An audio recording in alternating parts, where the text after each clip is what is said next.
The following is an exclusive presentation of the World Baseball Classic.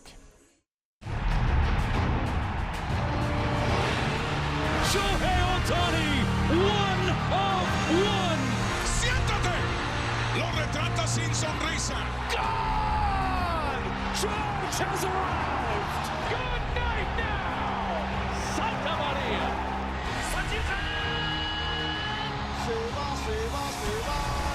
High and deep and gone. World Baseball Classic.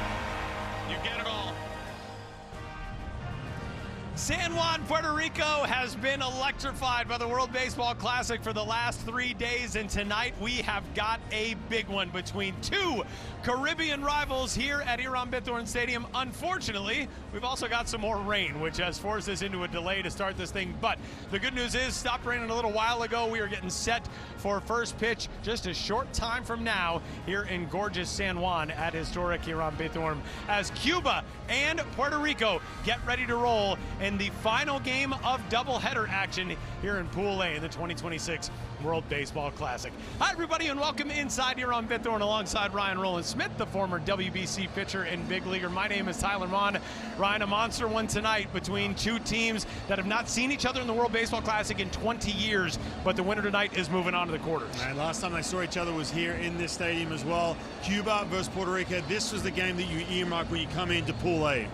This is a matchup that we've been waiting for a while because it seemed as though these two teams were going to be there in the end, and they are. It is now officially down to Puerto Rico, Cuba, and Canada. Two of those three teams will move on to the quarterfinals, and Puerto Rico is an extremely difficult team to beat on this field. If they win, they are on. We don't know seeding yet, but the victor tonight will be on to the second round here in 2026. Both of them still to face Canada, who is off today. The opening round in the World Baseball Classic has handful of times been held at this ballpark, and Puerto Rico has been extremely difficult to take down, including in some matchups with Cuba over the years. Yeah, it's been, something that you mentioned 2006, especially coming back here to play, having that chance. But you look at Puerto Rico and Cuba, 16-2, 14-4. They have had so much success at the World Baseball Classic, whether it be 2006 all the way through to now 2026, and they're slowly starting to get going. Cuba's off to a much better start offensively to what we saw 3 years ago, but now all of a sudden they're going to face Canada, they're going to face Puerto Rico for these final 2 days. It really gets down to the three horses that we expected were probably going to be there as the teams vying for their trips to the quarterfinal round, and we got a really fun one here tonight. Already a pretty jam-packed ballpark, as it has been every night here at Iran Bithorn Stadium, and these fans just in their seats hanging out. They don't care about the rain. They're just ready for some baseball on this beautiful Monday evening here in San Juan. We will step aside, send it to the 2017 World Baseball Classic recap video, but first pitch not far from now here in San Juan.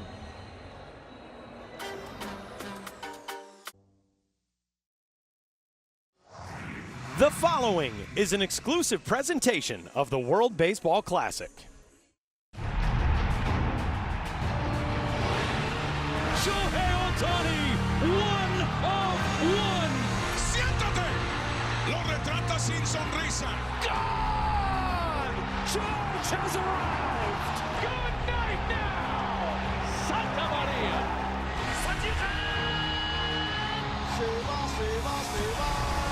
High and deep and gone. World Baseball Classic. You get it all. Through almost 4 full days of doubleheaders, San Juan, Puerto Rico has delivered some of the most memorable baseball of the 2026 World Baseball Classic, and Pool A is officially down to a 3-horse race. Tonight, a trip to the quarterfinals is on the line with whoever comes out on top as two longtime traditional baseball rivals get set to roll from here in San Juan, with Cuba taking on Puerto Rico. Hi everybody, my name is Tyler Mon alongside Ryan Roland Smith. Ryan, Puerto Rico had the baseball night every team, every fan base, every country dreams about 2 nights ago with the walk-off homer to sink Panama. Tonight they try to do it again in front of yet again another electric crowd. Yeah, it was a party just a couple nights in this building when Puerto Rico was hosting that game, but Look, they were on the ropes for a long time. They were pressing, but all of a sudden, Darryl Aranez, who was dreaming about that moment in 2023, watching his team, all of a sudden stepped up years later on a huge stage here in Puerto Rico, and man, it was huge. This team is unbelievably difficult to beat in this building and with this crowd. Historically, they have played some of the best baseball on their home field that we have seen in any World Baseball Classic context. Yeah, and it's been back and forth a little bit from this team the first couple of games. There's been times where they've been silenced, but they have had these big outbursts. The first night against Panama, all of a sudden, the 5th inning, they exploded, and so did this building. And then it took them a long time to get there the last time out, but the walk-off. But I'm telling you right now, Tyler, I love watching pitching. I love watching some of these top prospects we're seeing in the World Baseball Classic, but no more than Elmer Rodriguez. If you're a Yankees fan, you need to pay attention because he will be in your rotation very soon. He had a breakout year in 2025 after the trade from the Boston Red Sox, and you see the frame. He's 6'3". He has to fill out a little bit. He is so electric. He's so exciting to watch. I cannot wait to see him take on Cuba in this Puerto Rican jersey. As Ryan noted, the top prospect in the Yankees organization. He's number 82 overall according to MLB Pipeline, and he gets the ball here tonight. Now on the other side for Cuba, Ryan, an interesting matchup in this one. Their offense has done just enough, but their pitching has been really, really good as well. And they'll turn to a guy tonight, Julio Robaina, who used to be in the Houston Astros organization and now maybe is looking for a pathway back. Yeah, this is always a great platform for guys who had some professional experience. Obviously, Cuba, they have a crazy path to get to the United States. He played in AA. He's a lefty. He will elevate on you. A good 4-pitch mix. But the offense is what's really standing out for me when you're talking about Cuba.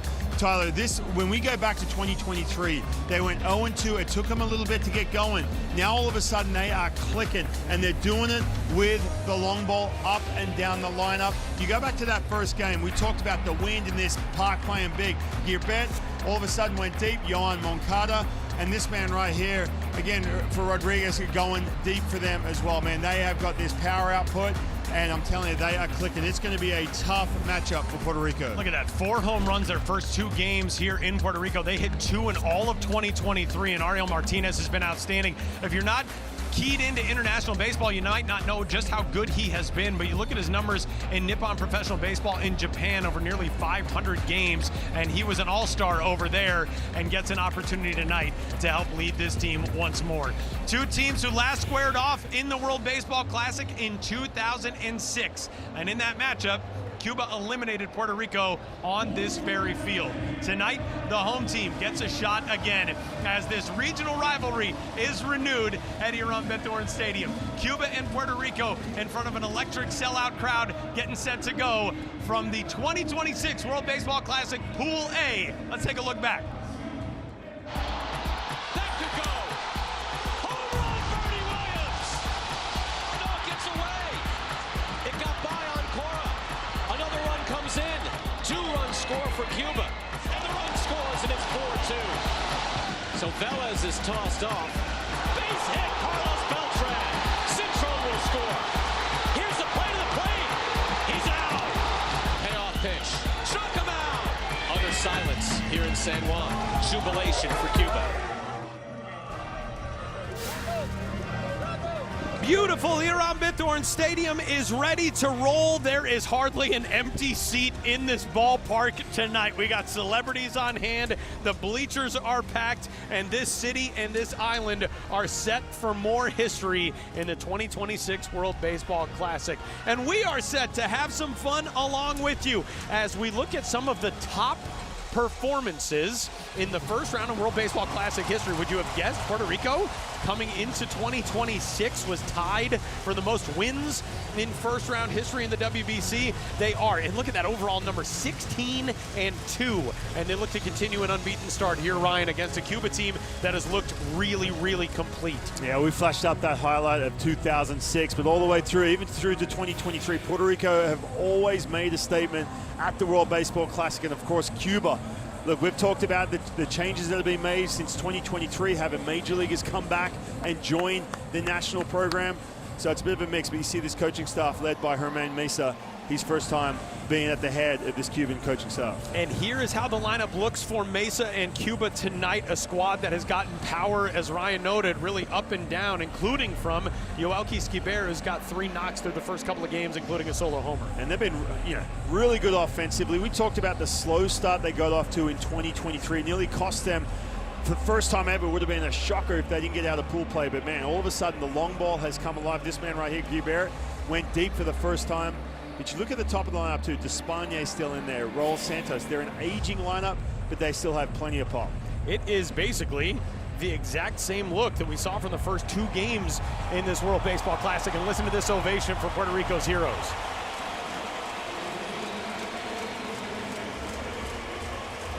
And there he is, the young right-handed starter, 22 years old, from Trujillo Alto, 6'3", 160 pounds, and Elmer Rodriguez. He started last season with High A Hudson Valley, jumped up to Double A Somerset, made 1 appearance at the Triple A level with Scranton Wilkes-Barre, and Ryan just dripping with big league potential. Yeah, and you look at the frame, right? So first of all, coming over in that trade to the Yankees, he added the sweeping slider. This is a pitch he added.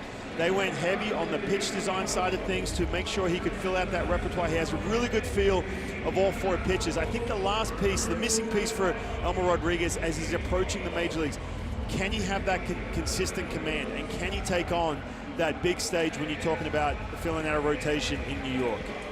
Oh man, the energy in this ballpark tonight is incredible. And it would have been, even if Puerto Rico had fallen a couple of nights to go to Panama, it still would have been amazing in this park. But these fans are so hungry to relive something like what they experienced on Saturday night. And I don't know if anything will ever capture the same energy, but tonight, this capacity crowd is set to at least give that a shot. Well, Tyler, I mean, you got to remember too, they're on pins and needles the entire game. They were pressing. It took to the 9th inning for them to tie that game up against Panama. That would have been a ginormous upset, but they pulled through, and obviously the walk-off home run. It is joyous right now, but it was certainly very tense energy on Saturday night as this crowd was able to erupt with the walk-off home run from Darrell Hernandez that we will certainly be talking about as the night goes along this evening. Roel Santos, the left-handed hitting center fielder in search of his first hit in the World Baseball Classic, will climb into the batter's box and get this thing started for Cuba. A little ways past our scheduled start time, 8:20 this evening here in San Juan with some rain that moved through, but hopefully the skies have cleared for good, and we are set for baseball here at Iran Bithorn Stadium. Home plate umpire tonight is Vic Carapazza, who gets set to make his first calls of the evening. Third base umpire Tomoya Ishiyama. Second base is Junior Valentine. And first base Domingo Paulino. There you get a look at Nolan Arenado, former 2-time USA Baseball third baseman. And Yadier Molina getting to send him out at the hot corner today. And there's the hero from Saturday night, Darrell Hernandez, who has been on television all across the globe. He was on MLB Network getting interviewed by Matt Vasgersian and Harold Reynolds, talking about that moment. He said, describe that emotion for you. And he said, I really don't know if I can. I completely blacked out. As Elmer Rodriguez is just about ready to go against Roel Santos. We have been excited, obviously, for every single game in this World Baseball Classic, but I'm not sure we've been excited to see one particular player, especially a pitcher, as much as Elmer Rodriguez, who rifles in his first pitch at 97 miles an hour for ball 1, and we are underway. Yeah, one thing to pay attention to as we're watching Elmer Rodriguez try and settle in. Look at the velocity. He might be amped up. He can top out 96, 97. There's another one, 97, but he will sit when he's comfortable. As he settles in, he gets more around the 94, 95 range. But you can tell he is amped up with Puerto Rico across his chest.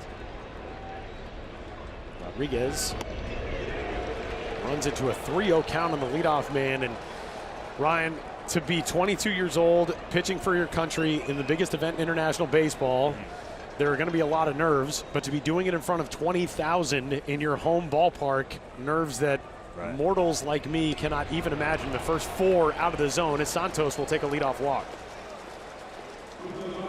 Here is what is at stake tonight in San Juan. The winner of this game will move on to the quarterfinal round. Quarterfinals coming up in the next several days in Houston and Miami. Both of these teams still have to face Canada, and Canada is the third horse in this race right now. Ernie Witt's club falling yesterday in a loss to Panama, so they are a half game back of these clubs today. Check that, a full game back of these clubs today at 1-1. These two teams at 2-0. As the first 5 miss out of the zone, Yohan Moncada taking ball 1. We already know our 2 teams that are headed home from this opening round, Panama and Colombia. They played a really good one earlier today. Colombia hanging on for its lone win of the 2026 Classic in a 4-3 victory over Panama. We don't know which of those teams, or potentially Canada, will be relegated. One of those 3 will be so, as Moncada gets out of the way of that pitch. We're going to get a visit to the mound 6 pitches into this game from Puerto Rico's pitching coach, Jose Rosado Jr. Well, a couple things you have to factor in. Number one, obviously the nerves, right? He's 22 years old. Now, the Puerto Rican team has relied heavily on some of the young pitchers. We saw Eduardo Rivera just the other day.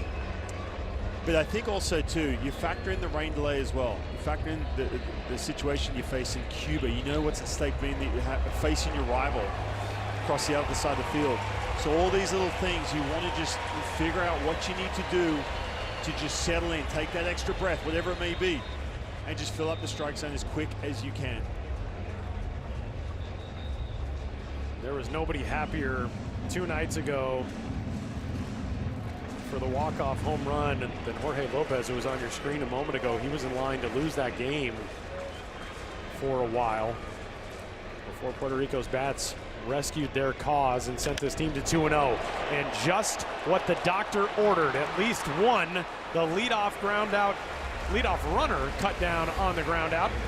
And Yohan Moncada aboard on a fielder's choice, 1 away here in the first. Now, I tell you what, if you're on that Cuban bench right now, a little bit of frustration with Yohan Moncada going after that pitch. You have to force him not once but twice, but 3 times into the strike zone, right? So you get that mound visit, and I think what Yohan Moncada will be the first to tell you that he was trying to ambush something middle of the plate, knowing that Rodriguez was just trying to get something out of the plate to reset.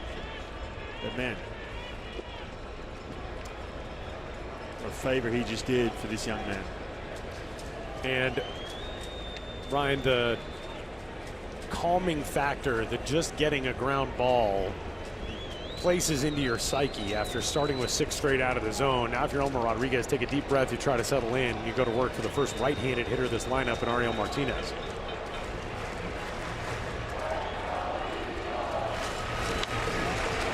Now, I think one thing straight out of the gates, if this is your first time seeing Elmer Rodriguez, the numbers are so good, man. I'm telling you right now, he pitched across 3 levels.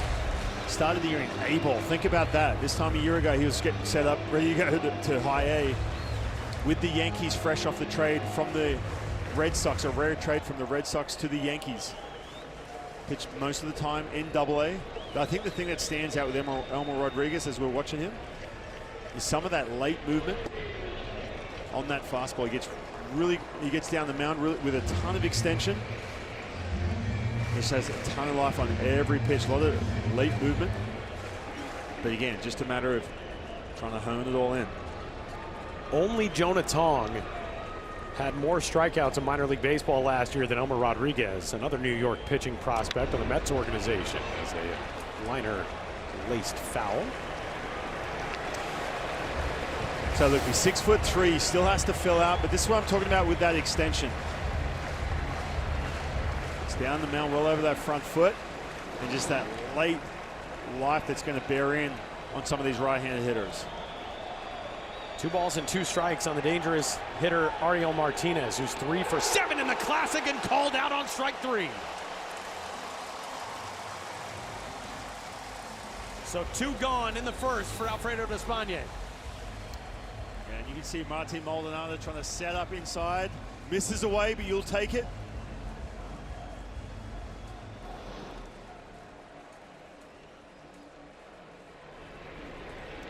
Two gone for the ageless wonder, the designated hitter out of the cleanup spot. Just 1 hit for Despaigne so far here in the Classic, and he's fooled on an off-speed pitch at 0-1. Think about this matchup. You've got Alfredo Despaigne, who's been just a fixture in this Cuban national program at the tail end and finishing up his career with that C on his chest, facing the young 22-year-old in Elmer Rodriguez. Espana will turn 40 in June. Time goes even on him at 1-1. They're the captains for this Pool A group. Puerto Rico's is behind the plate right now. We'll see Josh Naylor in Canada coming up again tomorrow, and then for their finale against Cuba on Wednesday. I'll tell you what, Martin Maldonado, we know he's already announced his retirement. This is his last stint in professional baseball, but what a calming presence behind the dish for Elmer Rodriguez on this type of stage. 16th pitch of the inning coming from Rodriguez, and a bouncing ball that should do it. Arenado to the bag, inning over. Great job by Rodriguez. Started with 6 straight out of the zone and gives up nothing. We're going to the bottom of 1. Yadier Molina's lineup of heroes in Puerto Rico looks like this tonight. Willie Castro, Elliot Ramos, Nolan Arenado getting things started. The guy in the 5-hole is the most celebrated man in Puerto Rico right now. And the designated hitter is MJ Melendez getting his first action at the plate. Yeah, and MJ Melendez trying to have that bounce back year. He just signed with the New York Mets, $1.6 million. They're hitting down the bottom of this order. A rough couple of years, last couple. And there you see the left-hander Julio Robaina, who gets the start today for Cuba in a monster spot last season with the Tigres de Quintana Roo and the Liga Mexicana. Really, really good work. He is still just 24 years old, Ryan. He signed with the Houston Astros as a free agent in September of 2017. He made it all the way to AAA in the Astros system. That came in 2024. Last year, Mexico signed in the Independent American Association for one outing there during a playoff push for the Kansas City Monarchs in that league. It led all starters in ERA in the Mexican League before moving back to indie ball in the U.S. and then pitched for Guasave in the Mexican Pacific League, the Winter League. He runs the count to 3-1 on Willie Castro. Yeah, there's no bigger platform here for Robaina to try and find his way back into affiliated baseball. Facing Puerto Rico, but lefty, 87 to 92. Mentioned the 6 seasons in the minor leagues. That changeup would be that plus pitch. You're seeing a lot of breaking balls already to Willie Castro. Right-hander here, but you'll see that changeup.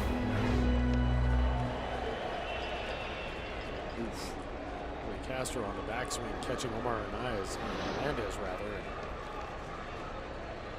Let's see Willie Castro immediately check on the backstop. Castro 2 for 7 with a double, a couple of runs batted in, and a couple of walks. Here in the Classic, in the 3-2. Lines one into center field for a leadoff single.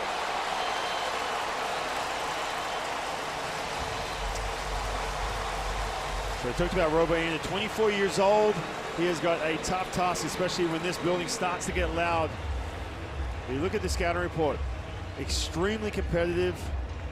He's had better command in 2025, but it's going to be that fastball, changeup, breaking ball. We've already seen a good amount of breaking balls to Willie Castro, the first hitter, but relies heavily on that sink. Try and change eye levels. Not going to beat you with velocity, but he's got to go elevate and change speeds with that changeup to these right-handed hitters. So that brings up the San Francisco Giants outfielder Elliot Ramos, who takes ball 1. Ramos is still looking for his first hit here in the Classic. Pretty good season last year with the Giants. He, of course, was an all-star in 2024, and for so long an extremely highly touted prospect in that organization as he takes strike 1. I tell you, we've seen him drive a couple balls to right center field and right field to the warning track. Again, this park plays big, but still looking for that first hit. Robaina deals 1-1. Foul tipped into the glove of Hernandez.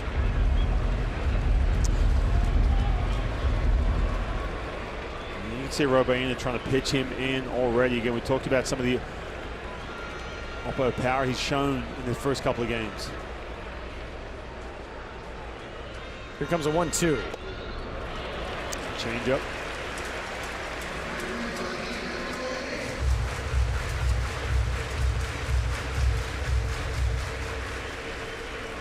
This crowd waited through an hour and 20-minute rain delay before the start of this game, and they are locked in on every single pitch here in the bottom of the first. 2-2, runner off from first, and a foul ball will send Castro back. Got a pretty good jump, did Willie Castro. Yeah, there's another thing with Robaina with this, especially with Willie Castro over there at first base. He's getting a little predictable going home. Same leg kick. See Willie Castro got a huge jump. Had that bag stolen pretty easy.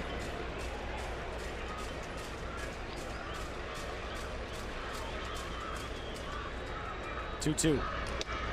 Ramos is gone. His 4th strikeout of the Classic, and that'll bring up Nolan Arenado. Defensive alignment for Cuba is the exact same as it has been the first 2 games, and manager Herman Mesa said, you know, we're not really going to change it. This team's been playing really well. He said in post-game press conference yesterday, quote, they're doing it all right. All they needed was confidence, and they've had it. You saw what the results have been. Here is Nolan Arenado, a bat that Yadier Molina would love to see get going. Arenado is 0 for 6, but he has been stinging the baseball. It's not an 0 for 6 that makes you think that maybe he's still feeling some of the effects of the injuries from last year. He has clubbed a couple of balls that have either gone into the wind or been right at defenders. And last year too, in the Cardinals uniform, handled lefties, hit just under 300 against lefties. That is a good matchup for him. There goes Castro. Pitch inside, throw to second, and Castro's got the bag stolen.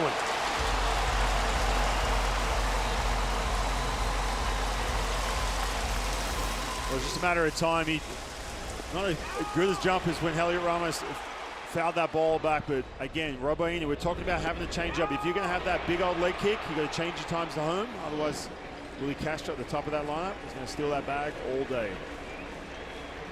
The art of the stolen base obviously has been resurrected with the larger bags and more incentive for that in recent years, but man, there is nowhere where it is on better display than in the World Baseball Classic, as Arenado gets this one in off the hands and pops it over to Martinez, so 2 gone.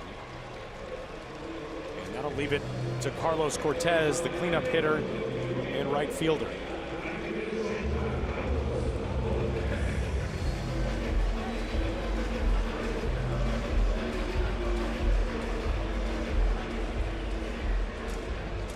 Cortez 2 for 9 through his team's first 2 wins in this 2026 Classic. See the numbers that he put up with the Athletics in 42 games last season. An OPS plus of 135, and he goes first pitch swinging and skies one out to left. Leonel Moas with a much calmer wind coming in from left for really the first time this week is able to squeeze it. We'll go to the second, scoreless in San Juan. Roster construction for Cuba's national teams in the last 2 World Baseball Classics has been truly fascinating, and these are just some of the players missing from this squad here in 2026. Look at all these names. I mean, this is an all-star team, right, and one that would be in the conversation with Japan and the Dominican Republic and the U.S. for a heavy hitter title contender if everybody was with this squad. Urubarweno will lead things off. Already a home run here in the Classic for him. Yeah, it was still strange to think, man, going back to 2023 when we got a chance to cover that first pool, just seeing the affected big leaguers mixing it in with the national squad. The guys who stayed true. Some of the guys obviously got to play in Japan, but for the majority of them, all on Cuban soil. They look way more in sync early on than they did coming out of the gates in 2023.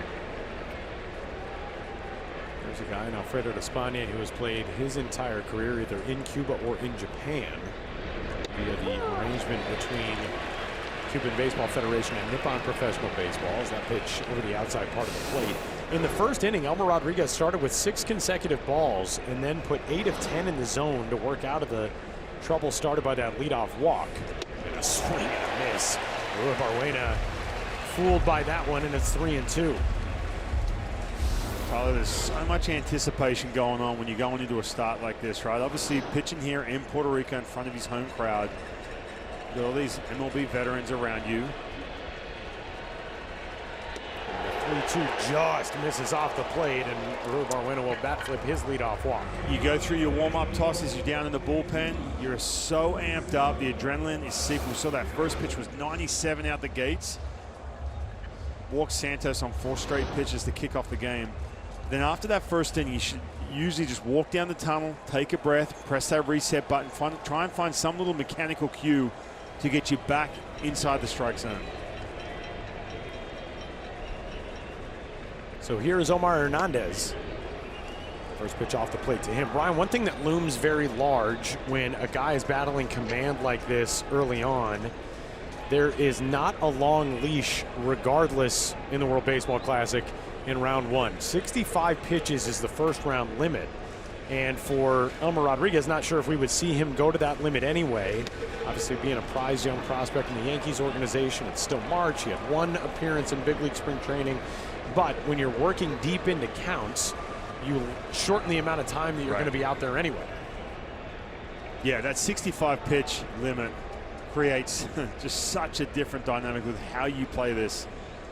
Again, but it's not something where it's like, you know what, you're throwing 65 regardless. I mean, there's other restrictions too. You see him filling up these counts in a situation where we're going 3-2, so there's going to be other restrictions that the Yankees put on if he throws around 20 pitches in an inning, things like that, of course. But tell you what, this outing, as it's going with these command issues, is going to create a little bit of a ripple effect too. You know, the Yankees right now in their pitching development, their baseball ops is watching this.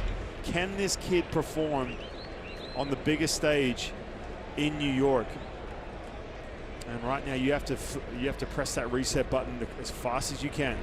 3-1 right back to him. That might do it. To second for 1. Castro to first. Got them both.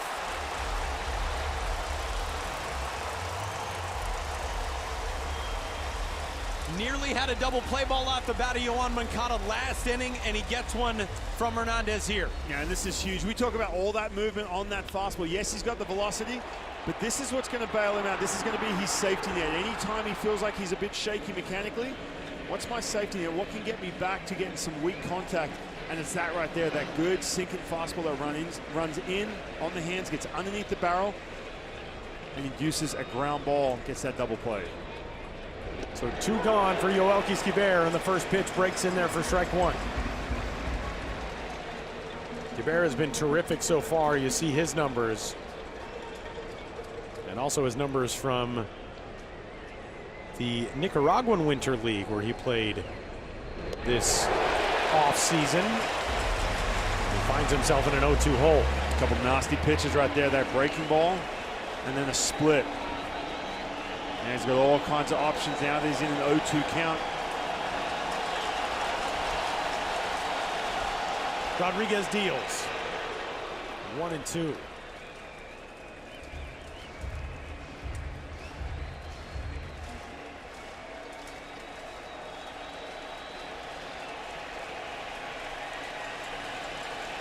Two-strike noise in San Juan.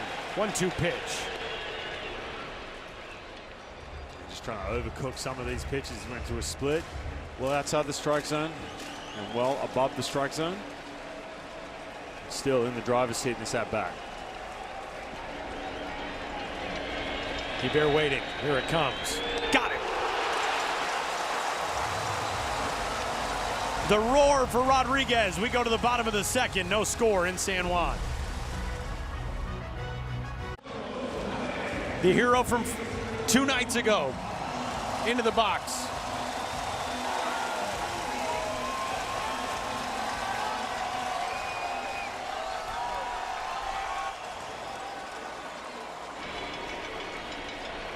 Save for maybe Bad Bunny, and possibly not even him.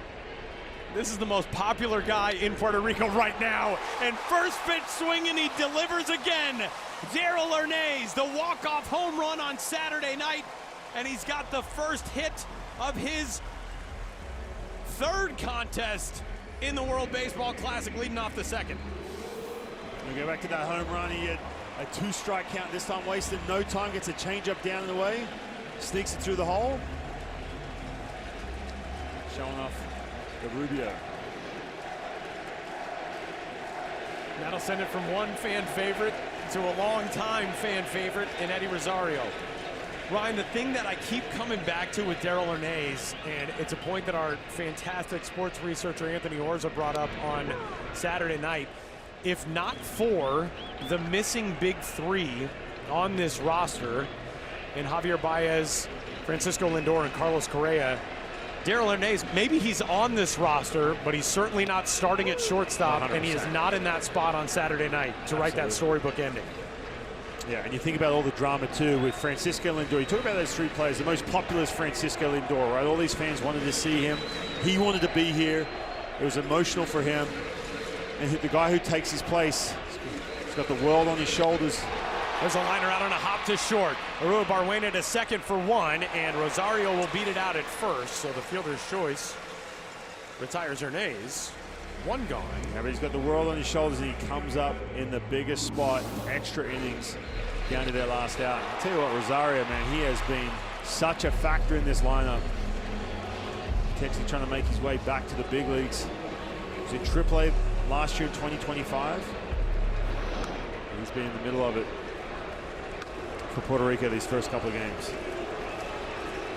Here's Emmanuel Rivera. You know, we talk so much about the big three. There's one other big name not on the active roster, although he is here. He's just sort of the party leader, and that's Kike Hernandez, who was FaceTiming Francisco Lindor from the field. I'm still trying to figure out why he was the head of leading up the press conference. So is this guy stepped on the field? I love it. Rivera liner to left, a base hit. First and second with one out. Moaz stumbled, but he'll hustle it back in.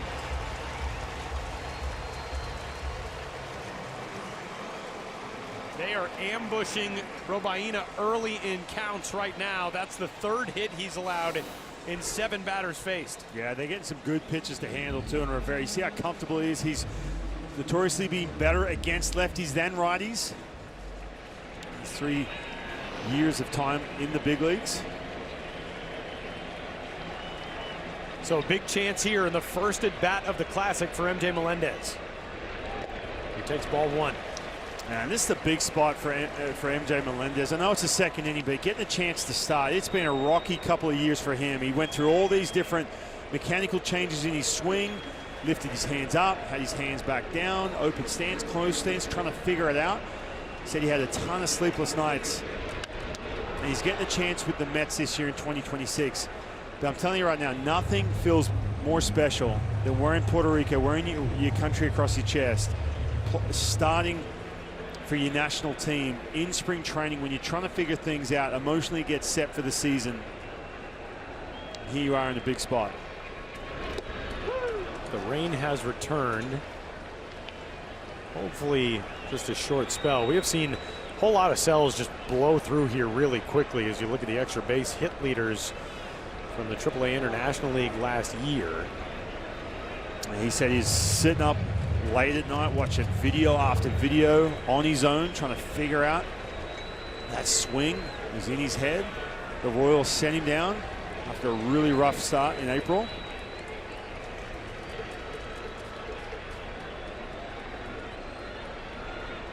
Here's the 1-2 to him. This pops it foul. He was a big-time prospect, Ryan, a second-round pick back in 2017. He is from Florida originally, but his father, Merville, is Puerto Rican. MJ actually played as a member of some of USA Baseball's youth national team squads. But back in the World Baseball Classic for the second time, trying to deliver here on a Monday night in San Juan. Man, Tom, I'm telling you, man, when you get off to a rough start like he did in April, you get sent down, you feel like you're on an island. There's no more lonely feeling when you're lost. Mechanically, you're trying to figure things out.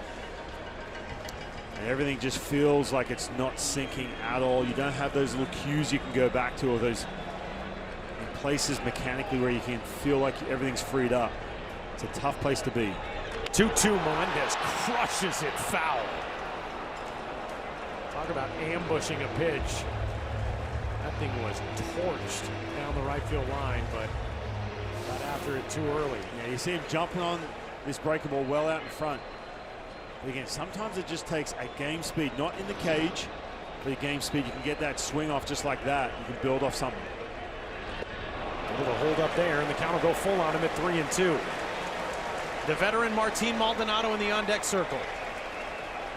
So you see Melendez's numbers from his biggest year in the minor leagues in 2021 when he led all of the minors with 41 home runs. 40 homer campaigns in the minors are exceedingly rare. 3-2. They stay alive. A really good at bat here, left on left. Staying on that ball just a little bit longer. All those breaking balls breaking away from him.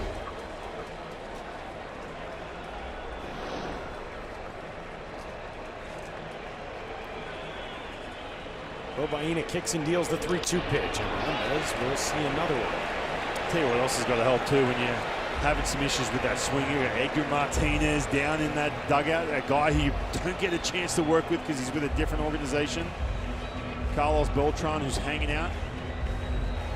Juan Gonzalez, who's down there. Sandy Alomar, who's down there. Alex Cintrone, who's down there. Not to mention some of your teammates.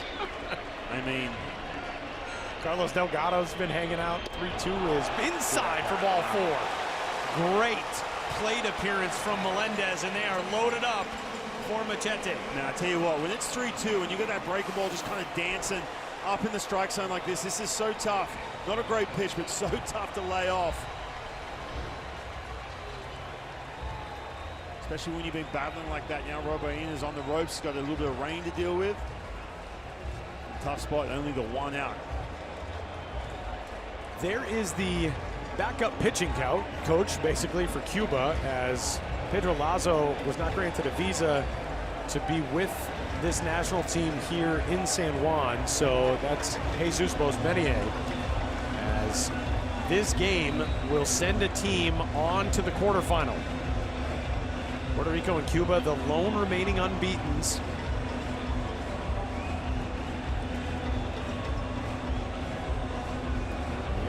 Right-hander Elmer Rodriguez seeing if his guys can get him a lead here in the bottom of the second.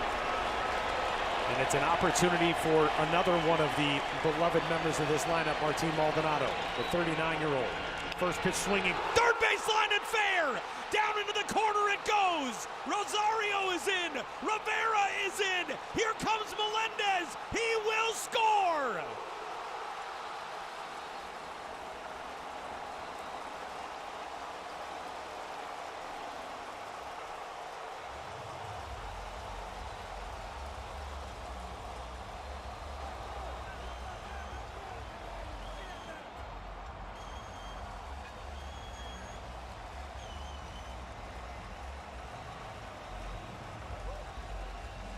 Tyler, Martin Maldonado announced his retirement in October. He wasn't going to be an offensive factor for this lineup, but has he come up big already this tournament? What about this? Bases clearing double. Stays right inside that bag, 104 off the base, excuse me, off the bat. Stays inside the base, and that'll be it for Robaina. Robaina's night is done. Cuba to the bullpen. Puerto Rico out in front, 3-0 in the second. Martin Maldonado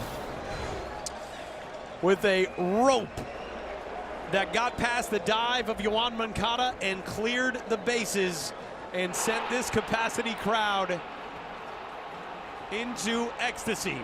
And it's a 3-0 lead in the bottom of the second for Puerto Rico. And a new arm into the game for Cuba as we move along in the bottom of 2. Julio Robaina's night is done, and here is Luis Miguel Romero.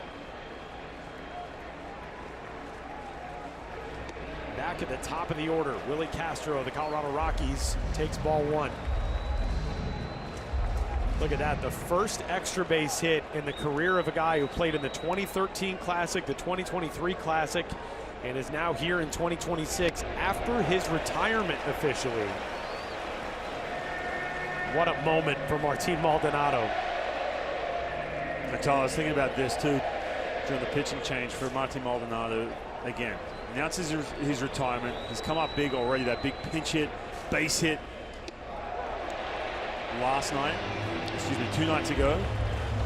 Bases clearing double, but you think to yourself, all right, he's announced his retirement. This is his last hurrah with his buddies on that Puerto Rican team on home soil. I might just have that feeling, you know, I got nothing to lose. I'm just going to go out and let it fly, have fun. We've seen that approach too from him, being really aggressive.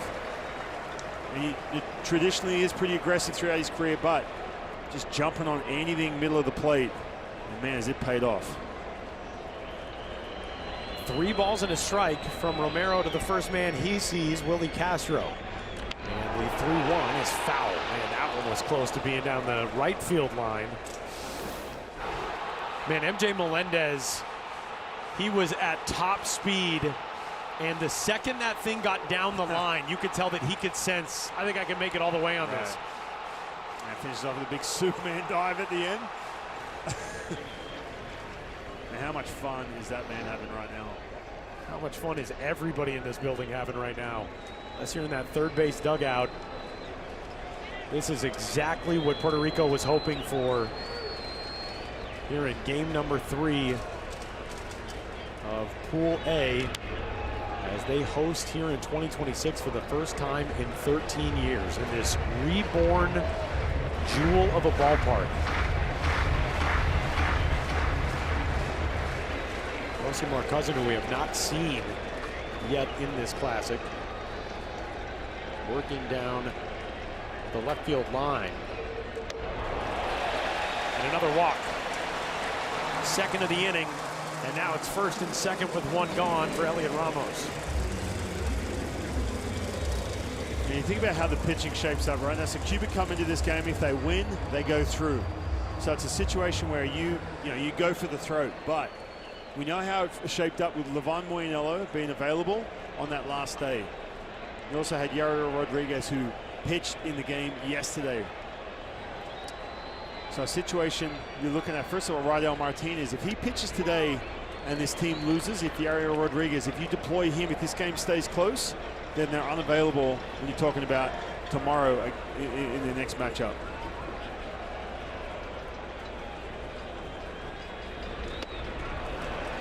Ball and a strike on Willie Castro. As you look at some of the arms that are unavailable, Rodriguez did actually hit that pitch count in his last game, so just out for today. So he will be available for Cuba's final game against Canada. But Moinelo's the big one, Ryan, and we knew coming in, and you know, honestly, it was sort of interesting. German Mesa was really open about the fact. We said, is there a plan to potentially use him in your last game? He said, yeah, we're going to start him in game 1, and yeah, we're going to bring him back in game 4. And Cuba, we've talked throughout about the advantageous schedule for them. They played on Friday, had an off day on Saturday, played again yesterday, tonight, off tomorrow, and then they wrap up on Wednesday against Canada. And again, going back to Rydell Martinez, if it stays close and let's say you get up by a run late in this game and you roll him out and something happens, all of a sudden he's not available tomorrow either. And we talked about the competitive nature of Julio Robaina, and he is devastated in that third base dugout. And right now, if you're Robaina, you're hoping that Romero can at least keep this thing at just a 3-run margin, because your offense certainly has enough firepower to come back from a 3-run deficit in short order, but not the night that he was hoping for. It's interesting for Robaina because he had such a great summer season in Mexico. He really struggled in the Mexican Pacific Winter League. An ERA of 10.80 in that circuit with Guasave after that 3.17 mark in 71 innings for Quintana Roo. But a long way to go in this one for both these squads, as the 2-2 is low and away. Ramos being patient here. The count is full on him. as Romero attempts to avoid walking the bases loaded.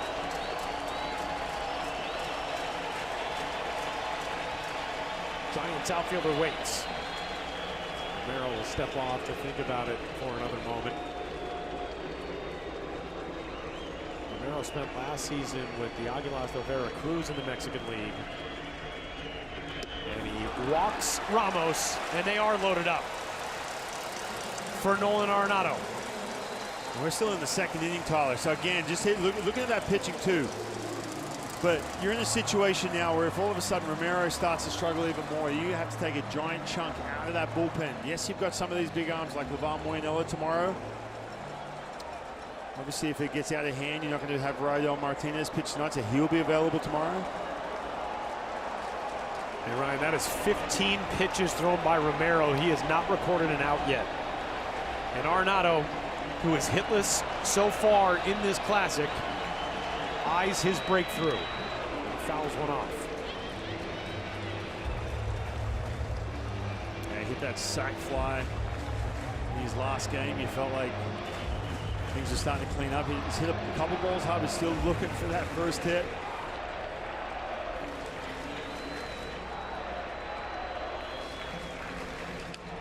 Bounces one foul, third base side, it's 0-2. The Arenado family, no doubt watching tonight from Southern California. Nolan's mother, Millie, who he credits for his passion for the game of baseball, she has a Puerto Rican and Cuban ancestry, and his father has Cuban roots as well. So there's probably a little bit of torn feelings in that household. The ball dips into the dirt, 1-2 on Arenado. But according to Carlos Beltran, the general manager of this Puerto Rico team, Arenado personally called him to express his interest in playing for Puerto Rico, motivated by a promise to honor his mother and his grandmother. Here's the 1-2. Tapped foul. There is a special connection in that family, and how I'm from a family where I credit my love of baseball to my mom. And that is so cool for Nolan to get to share that with his mom, Millie. And I mean, just one of the most decorated players, not only in this pool, but anywhere in this World Baseball Classic. 1-2, popped up foul. That'll get out of play as well. Nolan Arenado, 10-time Gold Glove Award winner, 6-time Platinum Glove Award winner, 8-time All-Star, 5-time Silver Slugger, 4 top 5 MVP finishes, 3 National League home run titles. I mean, just the accolades are indescribable for this guy who's headed to Cooperstown someday. Yeah, he's at an interesting crossroads in his career. Brand new team, trying to resurrect some of that. Lines one down the left field line. That'll hook foul. Man, oh man. And yet again, I mean, that's a millisecond away from being extra bases and maybe clearing them again. You feel like he's just a millisecond off, just absolutely destroying a ball. We've seen this the last couple of games the last couple of at-bats for Nolan Arenado. That's his sweet spot right there, that happy zone, down and in. It's pretty much a dead pull hitter. Trying to rip this mistake middle of the plate. 1-2, and he waves and misses, pulling the string at 83 miles an hour for the second out of the inning, and the first one recorded by Luis Romero. Again, just way out in front. He was out in front on that fastball, so Romero slowed it down. Got that strikeout.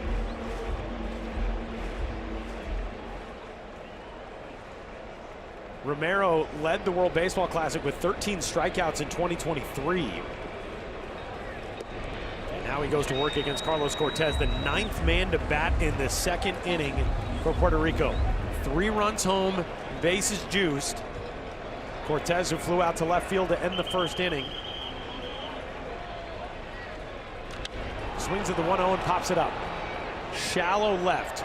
Arui Barwena, long run, and he'll get there and bring an end to the second inning. Puerto Rico sends all 9, and they played 3. Martin Maldonado, the second inning hero. We go to the third, and the home team's up 3-0.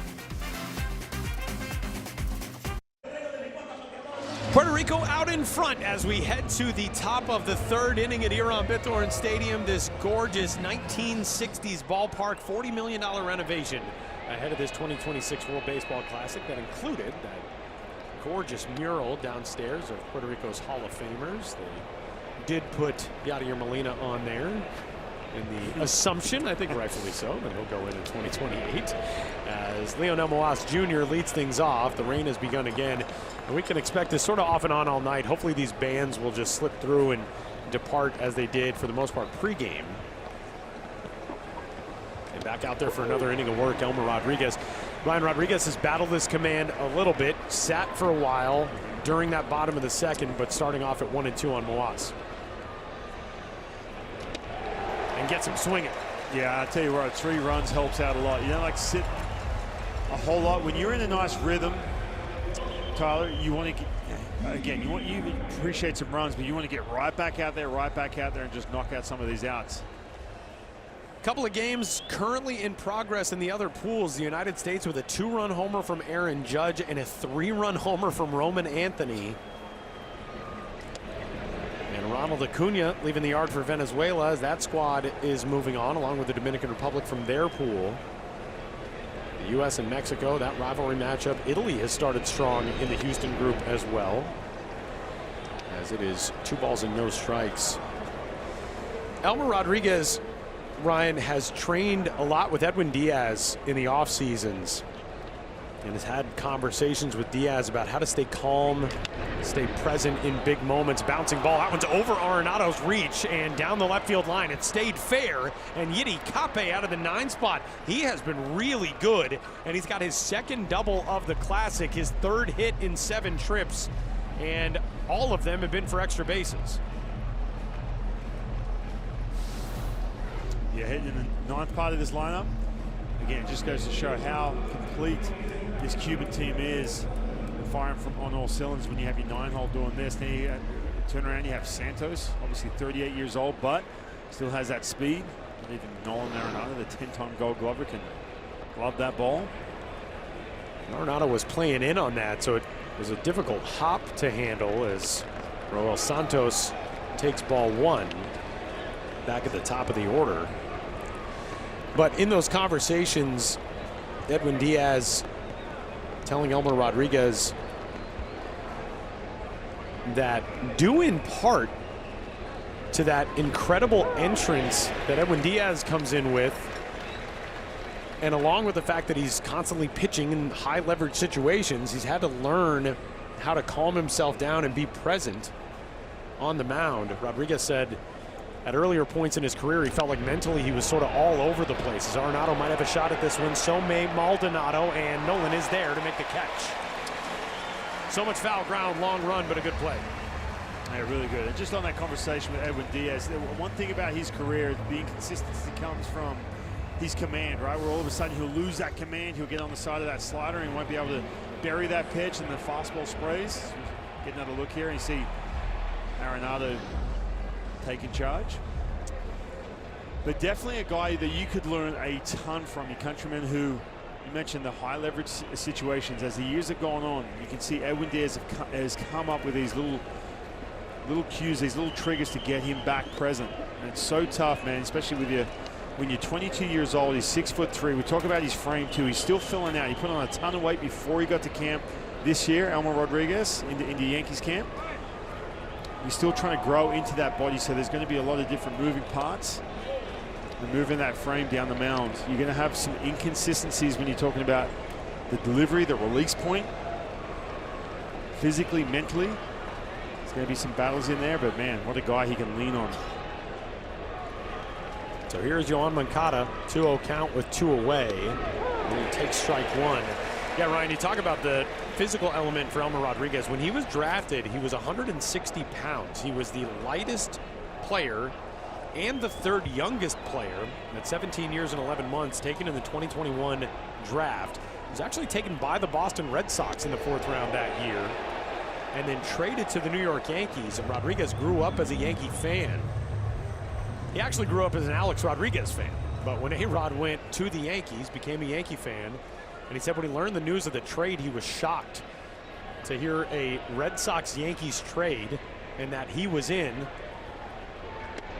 and that he would go to the team he grew up cheering for as Moncada takes a walk here.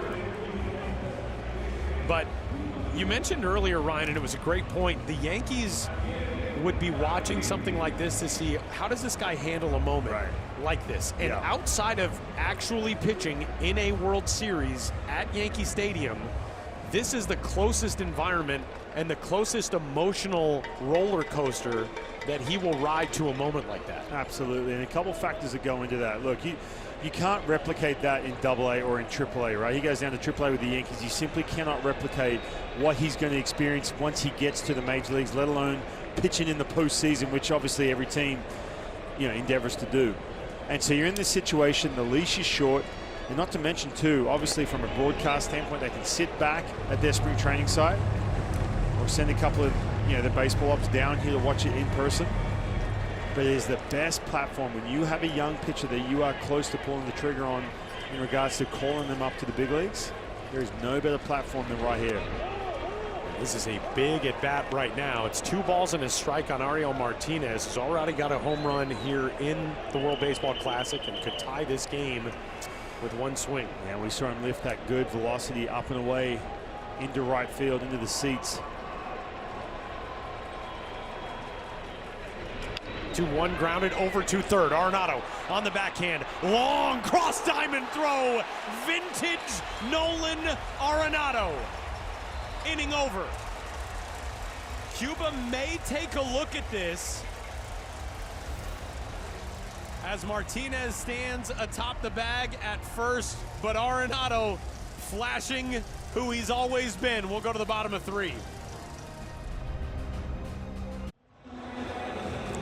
If you have been lucky enough to be a fan of the Colorado Rockies or the St. Louis Cardinals or soon the Arizona Diamondbacks, the things you have gotten to watch that guy do on your TV screen for over a decade are incredible. And I mean, this is something that we have seen from him since the mid-2010s. Yeah, and you know what? He can afford to sort of double clutch and take his time because of that arm strength. Obviously, Martinez getting down the line as well, but man, everyone talked about with Nolan Arenado, is he on the decline in regards to his career, offensively, defensively? But man, he can still make a play like that look easy. Arenado still just 34. And showing off the leather to end things in the top half of the third. And as we move into the bottom half of this inning, Yosimar Kosin takes on the responsibility of this Puerto Rico lineup as he goes to work here against the same guy who led off last inning, the hero from Saturday night, Darell Hernaiz. Hernaiz a single on the first pitch he saw in the second, and here was the big shot from Saturday night. 2 outs, 2 strikes, middle in, destroyed into those left field seats. And the most jubilant home run celebration that you will ever see. He's called out on strikes here. And leadoff man is gone in the third inning. You know, it's interesting, Ryan, today, Hernaiz, an interview with Matt Vasgersian and Harold Reynolds on MLB Network, and Harold Reynolds said, you know, I played winter ball down there in San Juan. The ball does not travel there, but you knew it when it came off the bat. And he said, yeah, I did, but only because it was straight down the line. He said if it was a little bit further out toward left field, I might have been a bit more nervous. But he crushed that thing to lift his team to a walk-off win in 10 innings over Panama. Panama somehow was able to bounce back and get a win the following night, last night over Canada, a game in which they also had to wait out a rain delay, and then fell today to Colombia to complete their 2026 World Baseball Classic. We've seen a couple of home runs. If it's that lower launch angle, we saw Jose Caballero today. We saw Gearbread that first day keep it on the line. That ball will get out, but if you loft it, it's going to stay inside the park. But man, that ball was crushed. So here's Eddie Rosario, who scored the first of those 3 runs on the bases clearing double by Martin Maldonado. Yosimar Kosin is from Havana originally. Played in the Puerto Rican Winter League here this season, 2025-26. 7 appearances, made a start, an ERA just under 5. Also played with León and Aguascalientes in the Mexican League last summer. Did not have good success there. 24 appearances 15 starts and an ERA of over 8.25.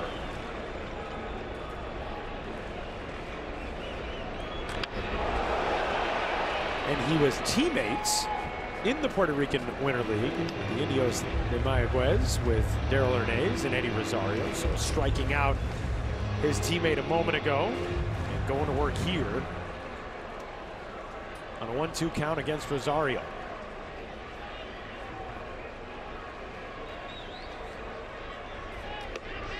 Two balls and 2 strikes. Puerto Rico's bullpen getting going.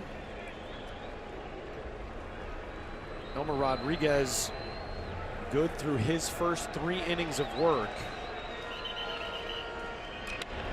Rosario races that one foul.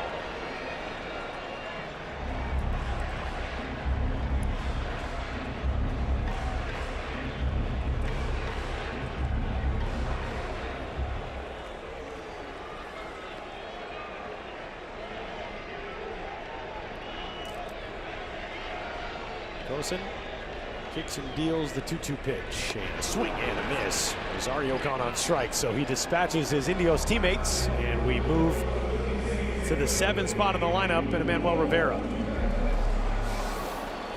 He's cruising 94 miles per hour at the top of the strike zone. First 2 punch outs come from that 94, 95, the top part of the zone. It wasn't just Hernandez and Rosario. Rivera also a member of that Mayaguez team. So the familiarity here for the right-hander Cosin working to his advantage with Hernandez and Rosario. See what he can do against Rivera. He's ahead 0-1.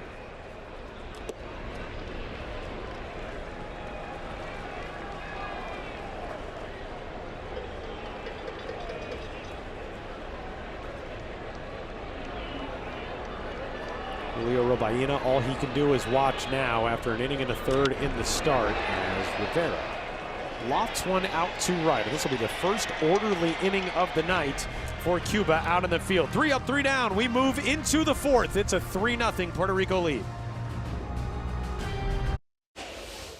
Puerto Rico con 9 inatrapables, apenas 3 carreras, pero lo interesante es que una de ellas es por el corredor. Hay un batazo por el bosque de la izquierda, atacando hacia atrás. Se acabó. Sigue atrás. Se fue. Se acabó pequeño. Se acabó pequeño.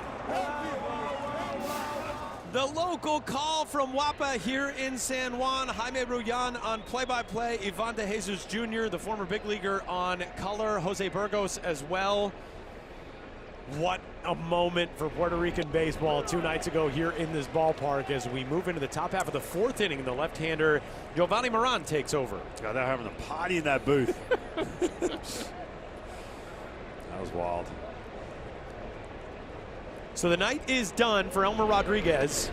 Really impressive stuff from the Yankees prospect.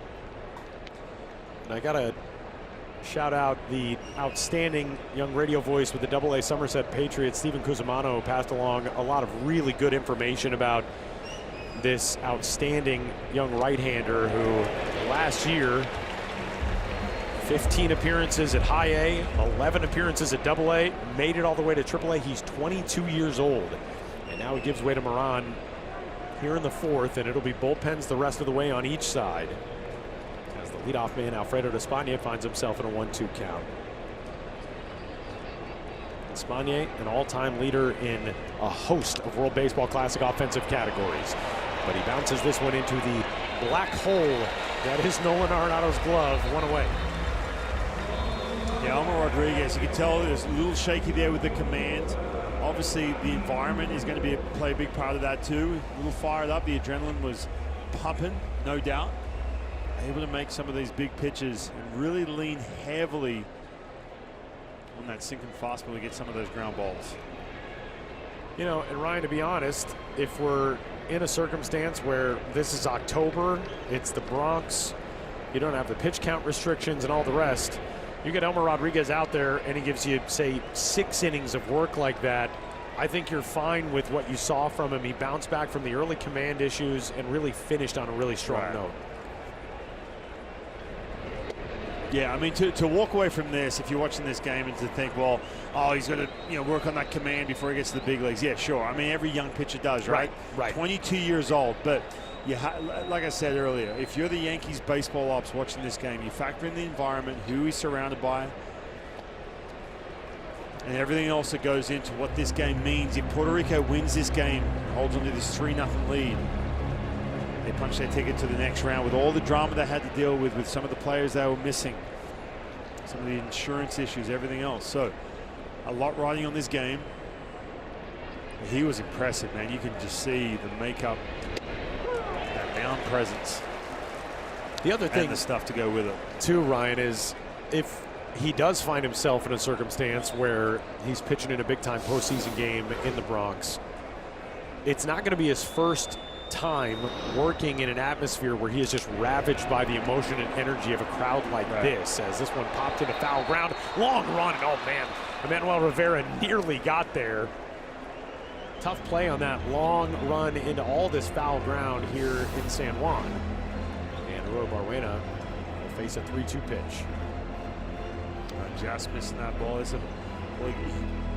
could have gotten two, but just couldn't glove it over his shoulder. Might hit off the end of the glove on the way down.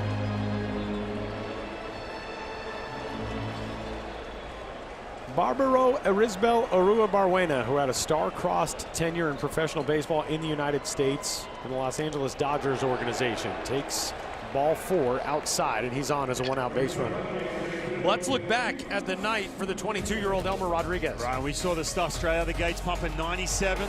Got a lot of punch-outs mixed in, but this was what bailed him out. It was the ground ball, getting that pitch when he needed under the barrel.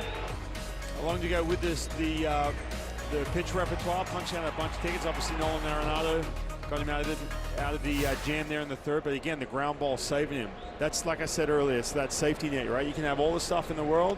If you're a little shaky with that command, what can you go back to get that big out, especially when you fall behind, whether it's a 2-0, 2-1 count? And he showed that tonight.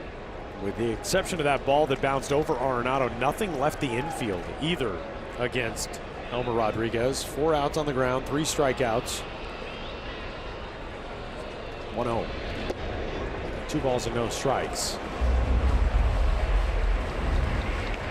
Maldonado communicating with Giovanni Moran. Moran, a member of the Boston Red Sox organization, part of 4 seasons rather in the big leagues, 2021 to 23, and then again last year with the Twins and the Red Sox. Yeah, you can see, look, 92, 94, he's got that plus extension, gets down the mound from the left side. He's just trying to figure it out at the major league level. It's been a little bit rough the last couple of years.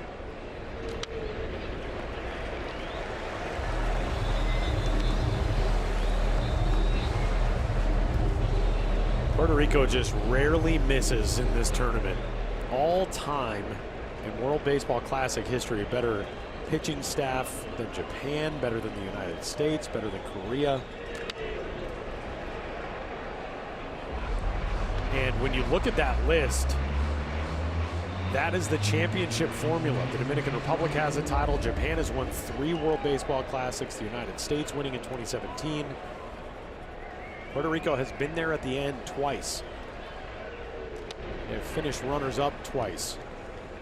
But this year, even despite the fact that they are missing the big names, there is a special feel to what's going on in San Juan right now. And if they win this one here tonight, they are on to the next round.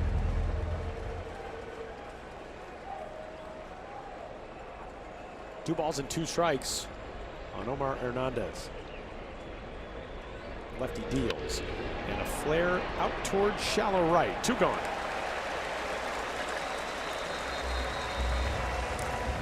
If you are just tuning in, maybe you've been checking out the United States and Mexico, here is the scenario tonight for these 2 teams. The winner of this game will move on to the quarterfinal round in the 2026 World Baseball Classic, with matchups with Canada to follow.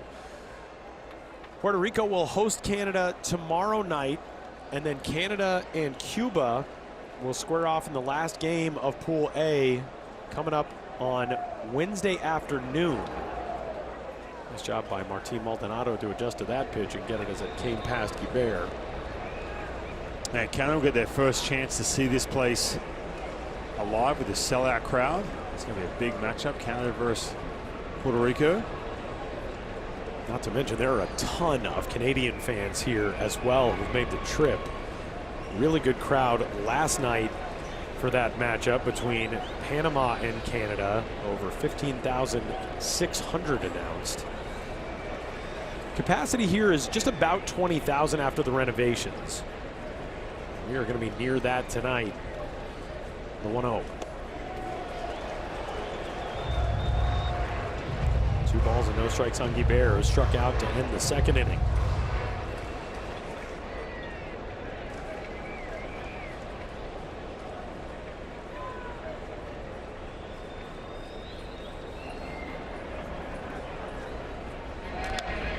Guibert spoils the 2-0 to even it up. Yoelkis Guibert from Palma Soriano.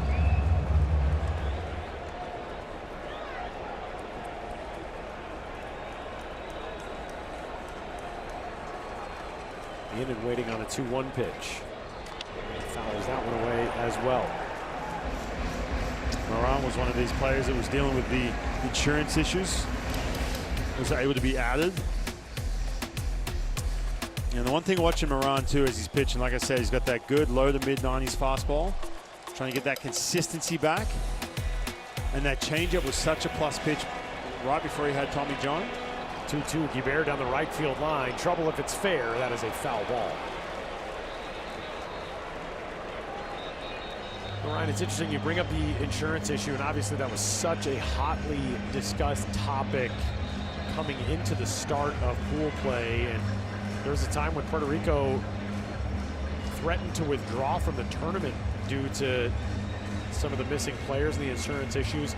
It really, of those 4 players who were so heavily discussed and debated, especially the big 3, Baez, Correa, and Lindor, only one of those guys ended up being an actual insurance issue. Baez with a positive drug test that is under the guidance of international baseball rules, suspended for this tournament.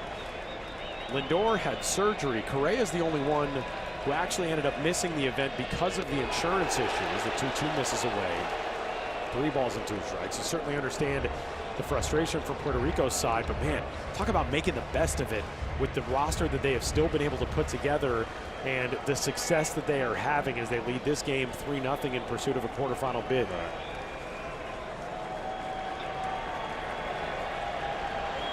Here comes the 3-2 to Guibert, runner off from first. Bouncer right back to the mound, knocked down there by Moran, who will go to first, and that'll end the inning. Great job by Giovanni Moran, and that'll send us to the bottom of the 4th in a 3-0 game. MVP by Young Miko, one of the tracks on the new World Baseball Classic playlist, the first ever World Baseball Classic playlist. What a lot of people don't know, Ryan Roland Smith, instrumental to the songwriting process. Yes. Which you're a man of many talents, but that amazed me when you told me that. Well, I play many instruments, Tyler, as you do. You know? You do play the guitar. I do. I did not know that until last night. We've been friends for a long time. I didn't realize you were a shredder. Not exactly. It's been a while. Still haven't plugged in downstairs at the house. Leadoff man for Puerto Rico here in the bottom of the 4th is MJ Melendez going to work against the right-handed flamethrower, Yosmir Kosin. Yeah, he's looked good, mid to upper 90s fastball. And he's got that good tempo about him too, right? When you have a situation where you start a Robaina, struggles a little bit, trying to get in that rhythm. Then you come straight out the gate, straight out of that bullpen, and you're throwing strikes. Just gets your defense on their toes as well. And don't forget, Raul Ibanez came in one day, he said, hey man, thank you, came in from left field, said thank you for what? He is just moving quick, having that tempo. Because you have no idea what that does to your defense. It's like, man, I'll take that to heart. So ever since then, I made sure I knew to just keep moving quick. Have that good tempo, good rhythm.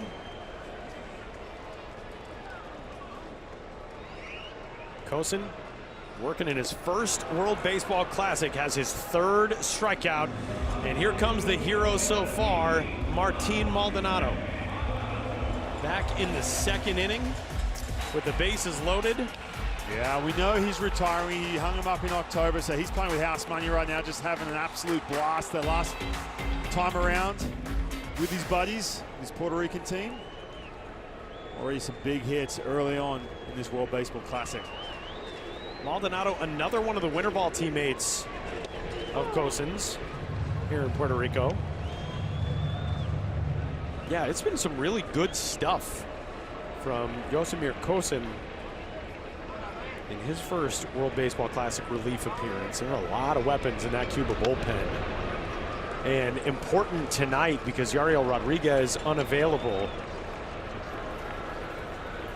But if you are a fan of baseball and pulling for Canada in this pool, they have got a tough draw coming up against Cuba on Wednesday, as big hack and miss there from Maldonado. It's 1-2 because Livan Moinelo will be going to that game.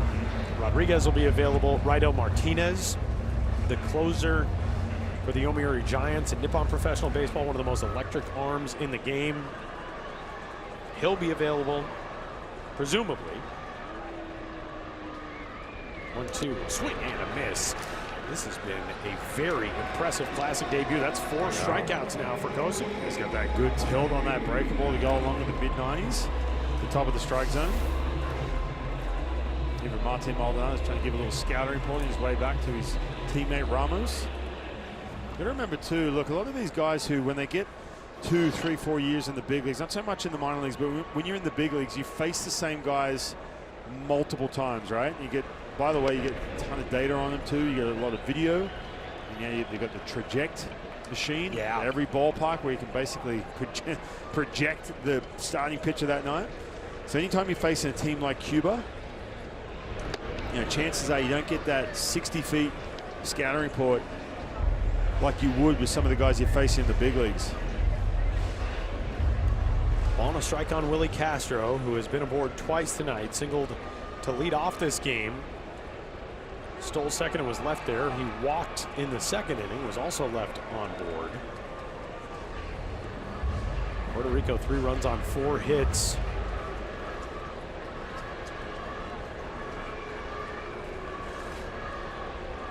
And all that is standing up right now.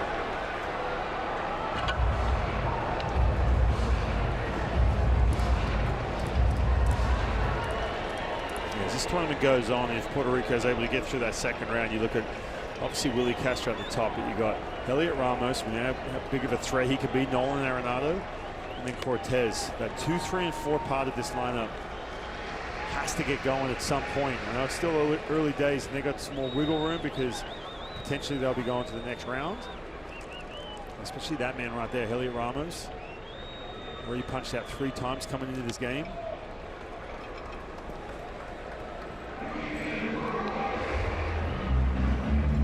And this offense has come in bunches too, right? It's just really come down to that one inning. You think about it, that first game to kick off this tournament, it was only that 5th inning where they broke out. Besides that, they were pretty silent throughout the 9. Here's the 2-2. And then against Panama that next game, it took them a while to get on the board, just snuck into that 10th inning. Obviously the big walk-off, but they get going up and down this lineup. 2-2 pitch from Cosen. Willie Castro doing a good job to at least time things and get some contact to try to find something he can drive. 95 miles an hour on that last fastball. Cosen's velocity has looked good. Secondary stuff has looked good. And right now you're pitching in a way to audition for the final day of this pool, as this ball driven out to left center, and that one's snared by Lionel Moas. Jumped off the bat, but it dies out in left center field. That's now 8 straight retired by Cuban pitching. 2006, March 20th to be exact, the inaugural World Baseball Classic Championship game at Petco Park in San Diego. Top of the first inning, Japan started with 4 runs. In the bottom of the 8th, Cuba cut the lead down to 6-5 before Japan pulled away in the 9th. Japan's starter in that game was Daisuke Matsuzaka, later named the tournament MVP. Ichiro went 2 for 4 with a double, an RBI, 3 runs scored in that contest as Cuba fell in the inaugural final. And Ryan, they made it all the way to the semis last year. And if they can rally in this one and punch their ticket to the quarterfinal, it's just amazing to see how, even with all of the changes in Cuban baseball, and the amount of talent that has left the island, they continue to bring these ultra competitive teams. Yeah, they're always built for this tournament style, this international tournament style play. And Moas goes after a 1-1, lined out to center field, and Willie Castro is there to take it away. That was for sure a leadoff single for Moas. Man, it's an unbelievable play. I know that ball kind of had a little bit of a parachute to it, but you have to get a good jump. Really fully extended. That first out. You saw the footage in that package about Japan and Cuba a moment ago. One of the coolest moments in that game that I'll never forget, I was a 20-year-old college student. Akinori Otsuka came out of the bullpen. As you look at the diversity in defensive work for Willie Castro and what he has been able to do in his career, playing everywhere except for first and behind the plate. He's even pitched 6 times. Pretty amazing stuff, and doing some good work out there at second base tonight for his team. But Akinori Otsuka was in the back end of the bullpen for the San Diego Padres at that point as a setup man.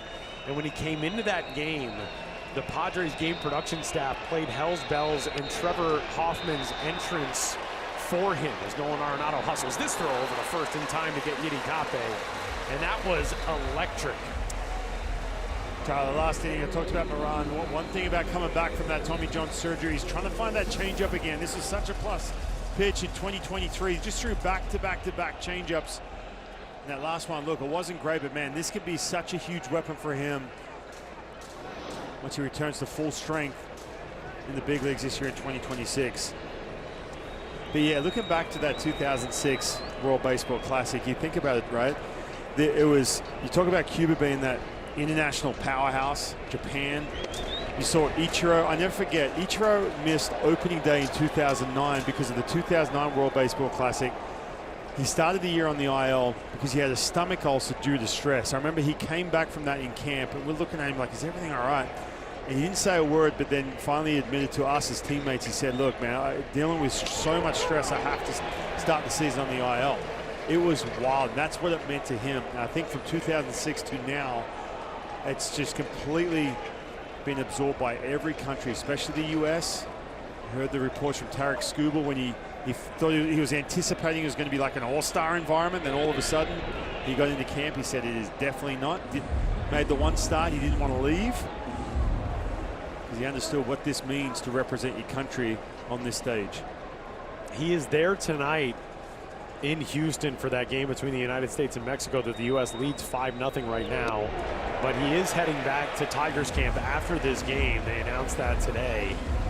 But that, I mean, that perfectly encapsulates what this event means and how these players feel about it. We saw players on both sides in tears today after Colombia beat Panama in the final game for those two teams. It's a 2-2. Is laced down the left field line, and Eddie Rosario's got it for the final out of the 5th inning. Puerto Rico doing the work, and they've got a 3-0 lead through 4.5.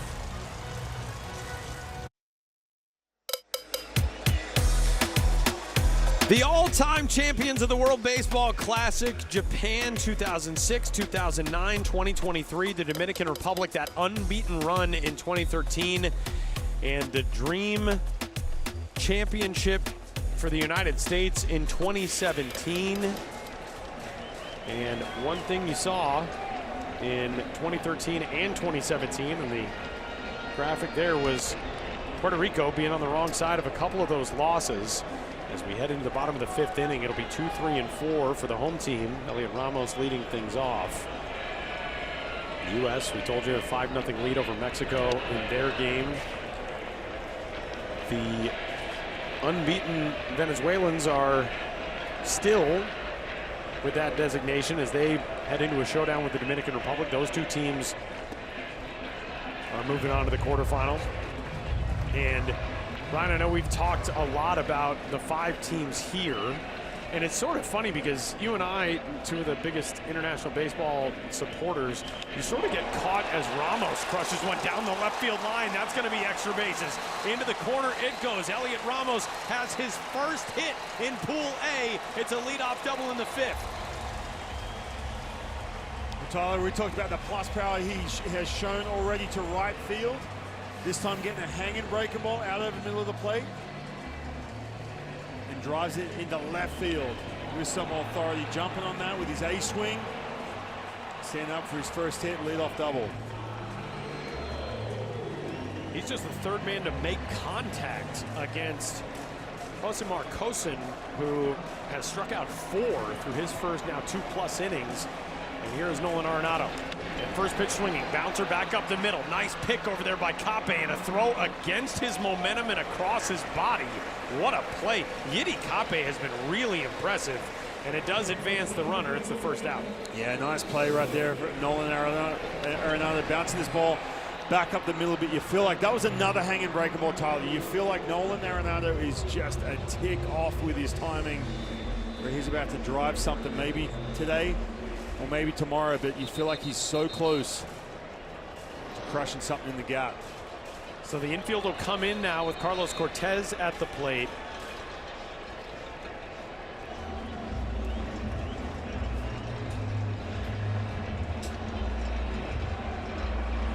Fixing up that pitch comp.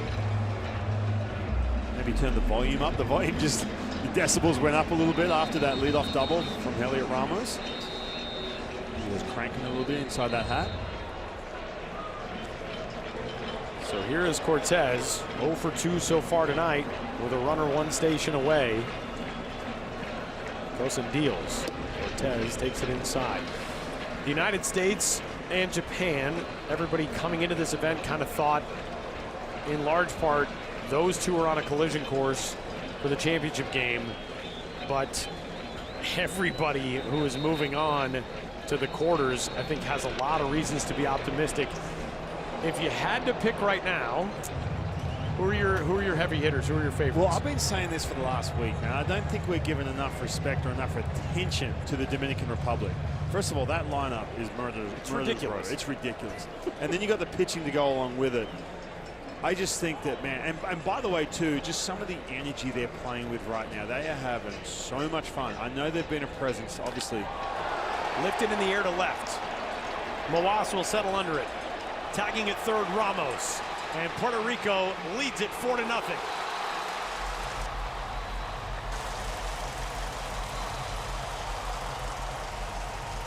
Cortez does the job, and the home team adds another one. And Tyler, I was just got done talking about this at the end of last inning. The last inning, we're talking about the middle of this lineup when you're talking Elliot Ramos, Nolan Arenado, and Cortez to start waking up. It's still early in this World Baseball Classic, but all of a sudden, Elliot Ramos gets that leadoff double. His teammate Cortez drives him in.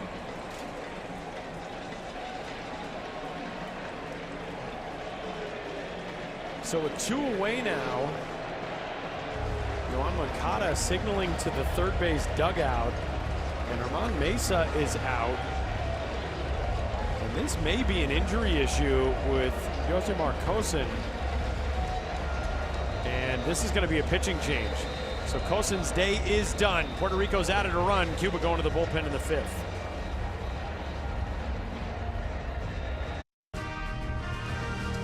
Welcome back to the 2026 World Baseball Classic with former big leaguer and 2-time Team Australia pitcher Ryan Rowland-Smith. My name is Tyler Mon. Our continuing coverage of Pool A from here on Bithorn Stadium here in San Juan.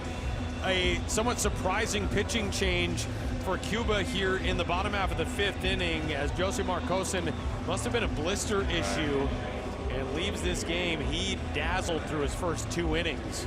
Yeah, he looked good. He's in a nice rhythm. And yeah, there's probably a blister or something going on with that finger. And Tyler, there's nothing worse, man. I fractured a tusk fracture in my index finger, and it caused all kinds of blisters and everything. And they just keep popping up.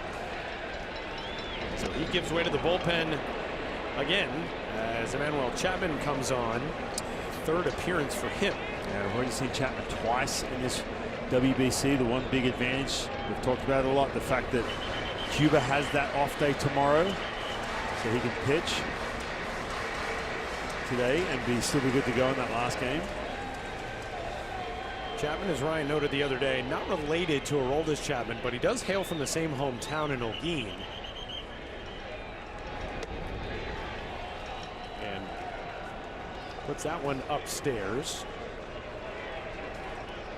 A ball and a strike on Daryl Hernandez.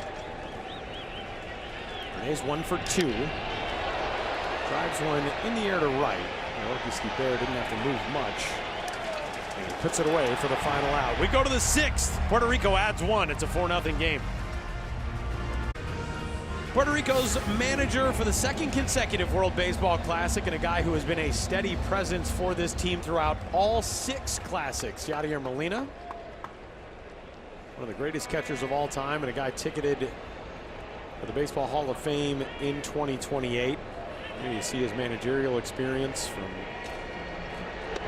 youth levels, the U23 World Cup with Puerto Rico's squad through winter ball, and now in the World Baseball Classic. New arm into the game is Yaxel Rios. Pitched most recently with Caguas in the Puerto Rican Winter League. That 1.53 ERA in 17 appearances. You see 98 miles an hour.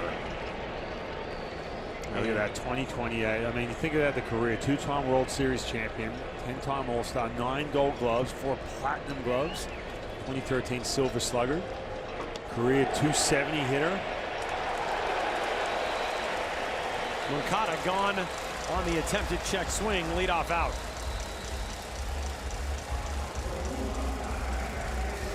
We were talking the other day, Ryan, about great baseball reference rabbit holes. As Moncada, that's a tough one to get rung up on. Right. And Yadier Molina is certainly one of those also.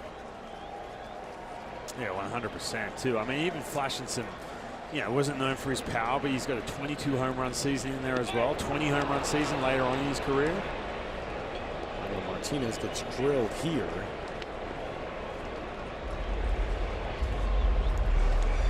You know, it's so fascinating. We asked Yadier Molina about it. What about Puerto Rico creates such great catching talent? You see Benito Santiago, who kind of kicked off this revolutionary wave of catchers from Puerto Rico. But Pudge Rodriguez, Javi Lopez, Jorge Posada, Sandy Alomar Jr., who was on this staff, Martin Maldonado, who is playing, and Yadier Molina, who is the manager.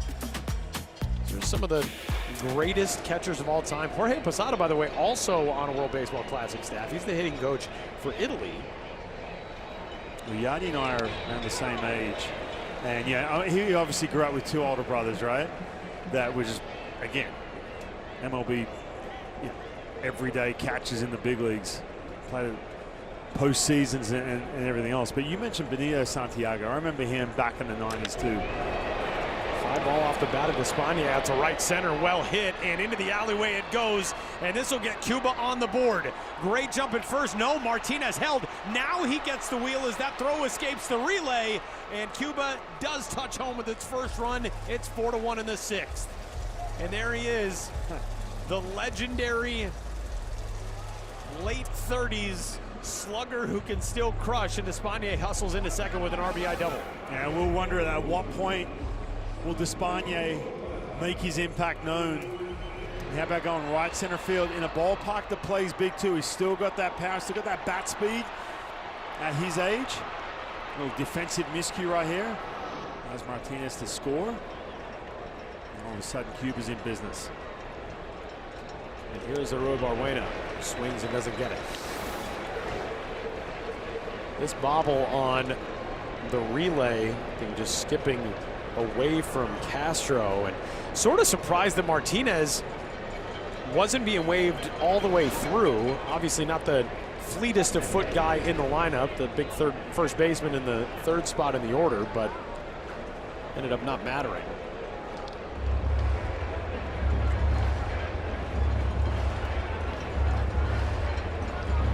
Ball and a strike. Rui Barbuena.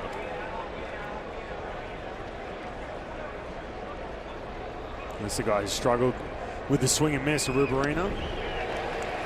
And here goes Despaigne on that ball skipping away from Maldonado. And I was seconds away from saying, Alfredo Despaigne, he's a station-to-station guy, but he puts himself as his teammates in that third base dugout. Let him hear their appreciation. Look at the big fella rumbling. He's flat-footed. It's a good read, too. It's a good read, yeah.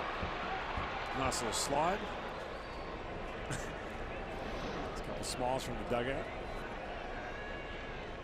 I am afraid to admit, and you would not be surprised, Alfredo Despaigne would still torch me in a foot race. It would not even be close. That guy has just hit baseballs all over the planet for the better part of the last 20 years in a professional context. The 39-year-old who waits one station away, but Rui Barbuena is gone. I want to get another look at this double in right center field again, showing off that pop. But let's see him getting out of that box. What kind of speed? You mentioned station to station. It's just so calm at the plate too. Kind of steps in the bucket and just lets it rip. And just kind of chugging, cruising into second base. So he'd still have you in a foot race, Tyler? Oh, absolutely. We're going to make that happen maybe after the last game. What do you think? On Wednesday, I'll go down and Wednesday, see. yeah, Wednesday we've got a 3 o'clock game. What, before or after the game? I'm going to go Alfredo? talk to Despaigne and see if I can get set up. What do you think? Nice to meet you. Would you like to dust me in a foot race? How do you think we do that? You think we go like just home to first? What would the dimensions of that race be? Pitch in on the inside part of the plate to Hernandez. It's 0-2 now. I think we set up a 60-yard sprint out in the outfield. What do you think? I'm into it. And a big pitch right here as Cuba's starting to sneak back into this game here in the 6th. And keep that lead. Big one coming for Yaxel Rios. Despaigne 90 feet away. 0-2 is down and away. Hernandez didn't chase. Omar Hernandez bounced into that double play that really settled down Elmer Rodriguez in the 2nd inning. He then popped out to Willie Castro in the 4th. Here he is trying to cut the deficit down to 2. Rios deals the 1-2. Got him! A run home for Cuba, but Puerto Rico's lead is 3 through 5.5. DTMF by Bad Bunny ringing through Iran Bithorn Stadium, and from one Puerto Rican icon to another, Yadier Molina. 2nd tournament as the manager of this squad. He and his team advanced to the quarters last time, fell to Mexico. 4-time WBC participant as a player, a 2-time All-World Classic team selection, and his team's runner-up seasons in 2013 and 2017. And Ryan, he was so infectious in his love for this event when we talked to him back on Thursday, and that was really cool to see. Yadier Molina, we talked last inning a little bit about the incredible wealth of catching talent from this island. Catchers who have won the Rookie of the Year award from Puerto Rico include Benito Santiago, 1987 with the Padres, Sandy Alomar Jr. in 1990 with Cleveland, Giovanni Soto with the Cubs in 2008. There have been other Puerto Rican Rookies of the Year, Orlando Cepeda, 1958 with the Giants, Carlos Beltran, the GM of this team, in 1999 with the Royals, and Carlos Correa in 2015 with the Astros. But this stat blew my mind as the leadoff man Eddie Rosario takes ball 2. Here you go. There have been 76 Gold Glove awards issued to catchers since Benito Santiago became the first Puerto Rican catcher to win one in 1988. Over that time, of again, 76 Gold Glove awards, 31 of them have been won by Puerto Rican-born catchers. That is 40.8%. Wow. And for an island with a population of 3.2 million people, that is incredible. As Rosario takes ball 4, And we asked Yadier Molina about it, like, how does that happen? How do all the catchers come out of here? He said, you know, for me, I wanted to be tough, and being a catcher was tough. And it enabled me to learn so much about the game of baseball, and I got to be involved on every single pitch, and that's what I loved. But look at that, 13 gold gloves for Pudge Rodriguez. Yadier Molina has 9. It's almost 50% fewer than the leader from his own island. Right, and you feel like, too, you mentioned Benito Santiago back, you know, he was at the top of that list. And like I was trying to say this earlier in that last inning, Yadi and I are a similar age, right? And I remember him as, I remember you know, Benito Santiago growing up in Australia. I couldn't imagine, you know, being from the same country. And then he kind of passed the torch. I remember Pudge Rodriguez came. Yeah. Now, I wasn't a catcher, but dude, I just loved watching the way he received, the way he threw, the way he set up. He received a ceremonial first pitch here the other night. Right, and just watching kind of go from Santiago to Pudge Rodriguez. And you heard Yadi talk about that during that workout. He mentioned those names. Rosario off from first, and he's in there safely, and now gets to his feet to scamper to third as the throw escapes into center, and the leadoff base runner is 90 feet away in the 6th.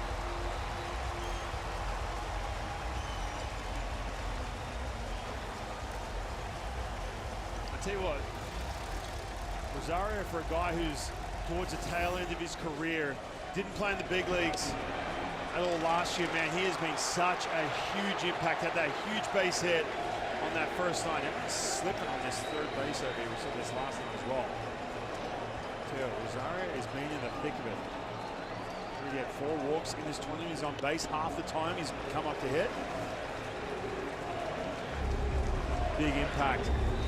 Hitting down the bottom part of this lineup. And man, he is such a fan favorite here. That Eddie chant that has rung through this stadium, and now 3 games for his team as this one's punched back foul just below us.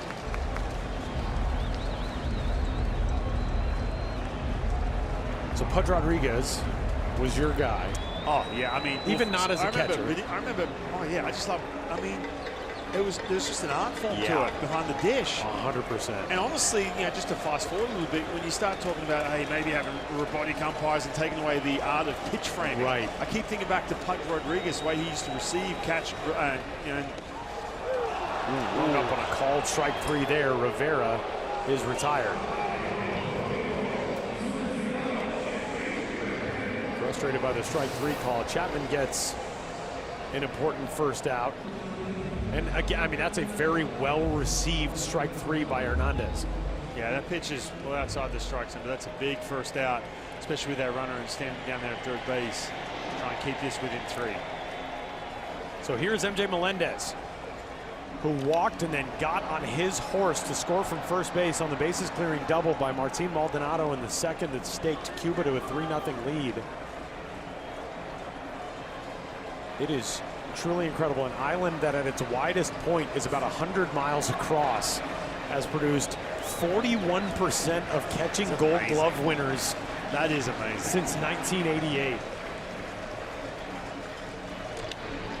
Melendez in the air, foul ground. Moncada is going to have a play on this. 2 gone. Puerto Rico efforting to not waste the leadoff walk, stolen base, and error that put Rosario at third. And here comes the catcher of the night, Martin Maldonado. And Chapman's been paying attention. He knows that Martin Maldonado is so aggressive. Swinging on that first pitch, we've seen that a ton already from some of his at-bats. His big at-bats, he's been an impact guy.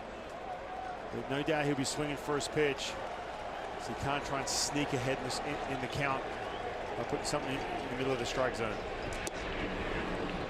Right on cue, and it's 0-1.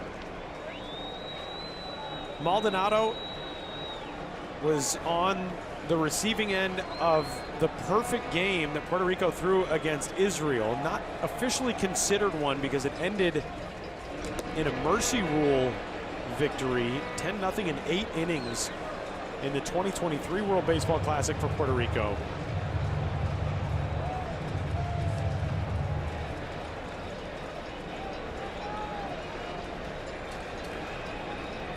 A guy who's played in huge moments throughout his baseball life. He delivered with the bases clearing double in the second. Officially retired from the big leagues back in October. And another guy who one day is likely ticketed for an MLB managerial job, which is something that he would love. 2-1, and that one's in. Actually hit. It's a foul ball. Yeah, the knob of the bat, and then got Hernandez on the hand. Man, that hurts.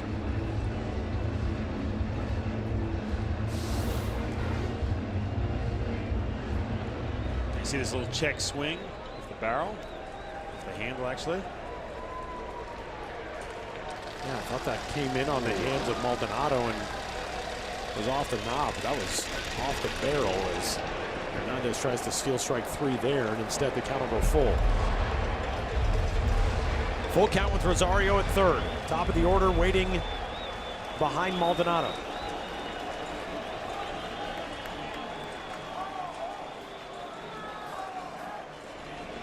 And these shots we are getting from inside here on Bithorn Stadium, just incredible, and giving you the feeling that you are here with us for game number 8 of Pool A.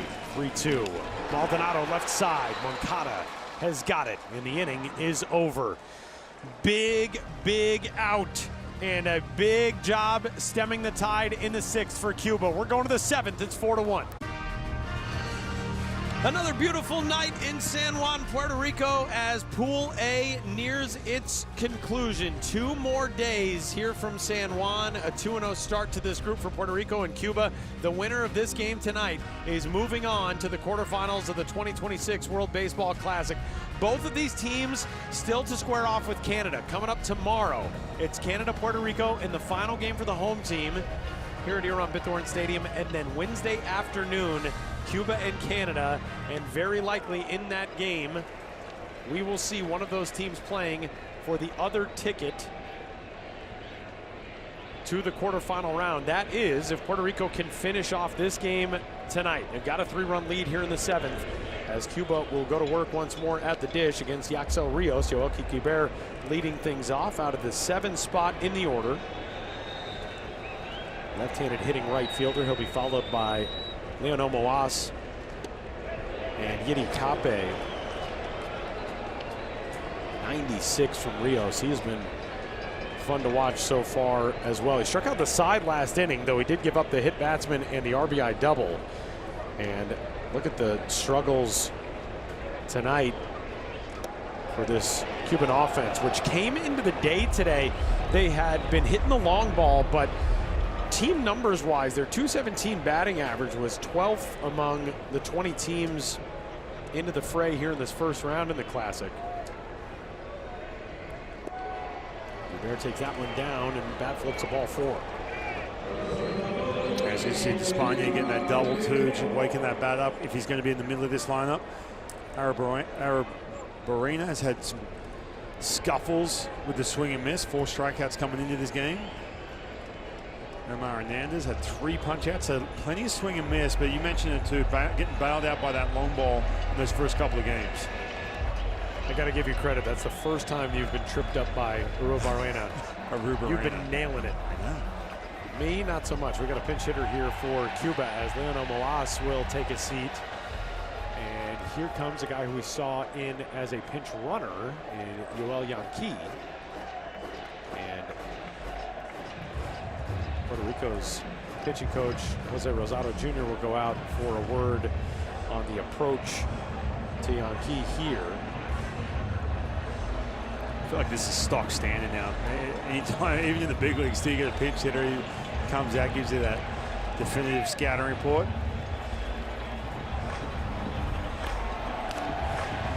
And, you know, it's so interesting, Ryan, because for so long that was impossible to do with Cuban players, because they played on the island.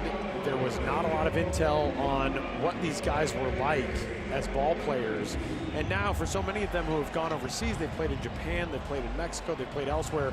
There are some books about how to approach these hitters, but there is still that unfamiliarity that the World Baseball Classic brings. Right, and I said this earlier too. Again, once you get to an established role in the big leagues, and the way you prep is so different. Talked about that with Michael Soroka and Jamison Tyone starting these games for Canada the last couple of days. Donkey, first pitch swinging in the air to left. Eddie Rosario, 1 out. You know, you're facing guys, and you literally, you know, you got a little bit of video, you got some, you know, advanced scouting going on. If it's someone you rely heavily on who's scouting these players, especially when it comes to amateur scouting, but it's just simply not the same. And the other part of this is too, a lot of the data that goes into it, players speak that language now. Talked to Russell Martin about that just the other day, talking to some of his catchers and some of these young players. He's first base coach with the Team Canada. They just speak a different language, and the way they prep is data driven. And you just simply don't get that when you're facing a team like Cuba.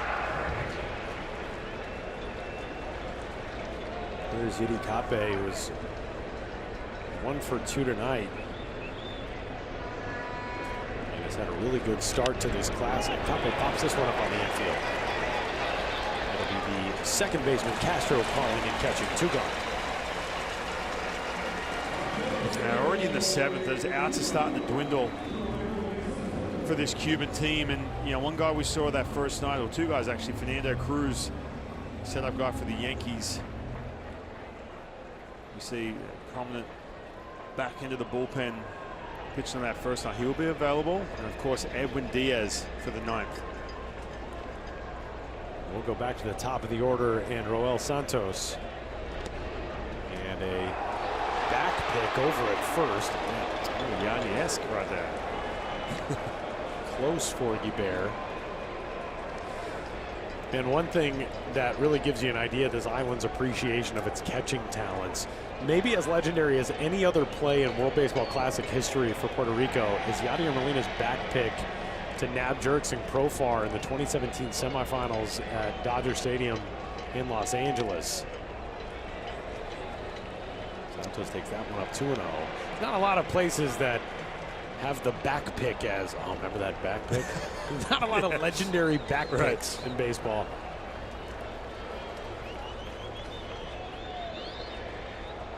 Santos trying to find his way on for the 2nd time tonight. With Juan Moncada looming in the on-deck circle, but he's not going to get the chance as the liner hangs up long enough to get out to Eddie Rosario, and that does it in the 7th. Stretch time. Puerto Rico's out in front by 3.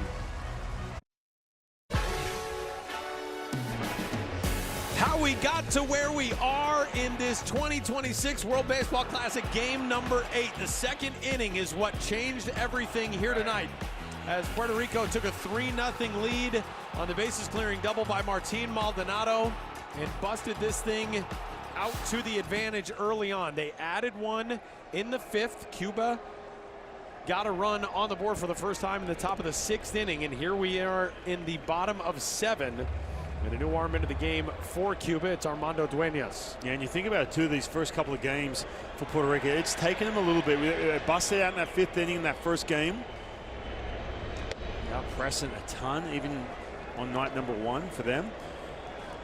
And then last night too, excuse me, not last night, the night before against Panama, it took all the way until the 9th inning to get something going. And look who has entered this game in left field. I want to talk about ageless guys.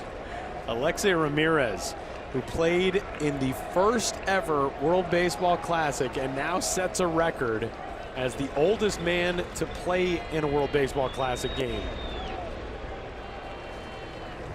44 years old from Pinar del Rio. In that 06 Classic, by the way, Alexei Ramirez was terrific. He was 6 for 16, an 889 OPS, couple of doubles. And leadoff walk here from Duenas.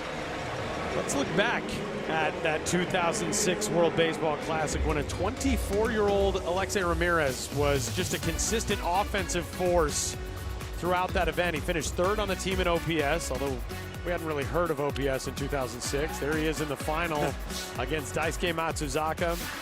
The semifinal game against the Dominican Republic, he had a clutch RBI in a 7th inning rally, which led Cuba to a 3-1 win to advance to the championship game. Went 1 for 4 with that double off the left field wall in that championship game.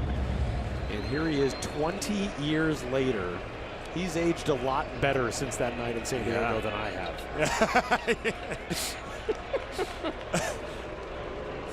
Alexei Ramirez, who... Hey, listen, I feel young. Thank you, Alexi. He was part of that 2004 Olympic gold medal team, Cuba, who we played against in that gold medal game. So I'm feeling really good right now, Tyler. The fact that... Out to second. What a grab out there by Yiddy Cape, who throws it to first. Ariel Martinez was trying to deke the base runner Castro into dancing off the bag, but goodness gracious, Yiddy Cape has been really fun to watch. Yeah, he's been really good. Nice play, and no hesitation getting that throw down. You can see Ariel Martinez at first base. Watch this. This is good. This is a Tyler Moore move right here. Look at that. It's like a video game when you press the wrong button. Absolutely. That was not the greatest acting job, Ariel Martinez. More looked like he had walked into a spider web, trying to get it off of his face. So 1 out and 1 on for Nolan Arenado. Still in search of his first hit. 0 for 9. And he pops this one back foul. Man, and Ariel Martinez is the only one to give chase to that, and he's there to make the play. Man, that was strange. The backstop, Omar Hernandez, didn't even have a thought to get out and go for that pop-up. I think he thought that that had been fouled straight back. Martinez and Hernandez now talking to each other, and Martinez kind of gave him a look like, nah, I got it, it's all right. That was a strange one. Watch the reaction from the backstop. Yeah, look at that, because I mean, off the bat too, even especially wearing from a different angle, you felt like everyone's reaction was that was back in the seats. Yeah. Martinez is all over it. So 2 gone now for Carlos Cortez. And then it's like, yeah, you got it. Martinez, I see you over there doing that little deke and everything else you're doing. Take care of it.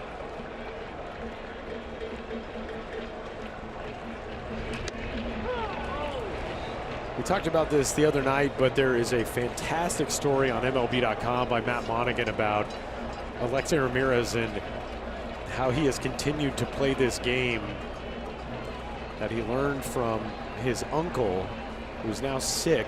Ramirez is taking care of him, but that's part of the reason why Ramirez is still playing. And he told Mono, quote, "I just love baseball. I can't give it up." And if that is not one of the most relatable things to anybody who loves this game, he also has been partially keeping in shape by playing slow pitch softball. Also relatable as this one's charged into center. Carlos Cortez has a 2-out knock. Castro cuts the bag and heads to third. And runners at the corners with 2 gone in the 7th as Puerto Rico looks to add. Yeah, a chance for them to add to that lead. Now, if the score stays the same, we saw this up 5-0 in that first game. But this is going to get tougher and tougher for this Cuban team. Why? Because you got Fernando Cruz lingering in that bullpen for that 8th inning. And then, of course, Edwin Diaz will come out for that 9th as well.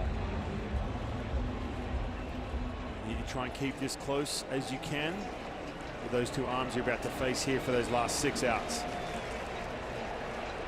And look who's at the plate. Saturday's hero, Hernandez, bouncer left side. This is going to be a tough play. Aurora Barreno, what a throw, that quick transfer, and the inning is over. Puerto Rico threatens but cannot add, and we go to the top of the 8th inning. It's a 3-run ball game.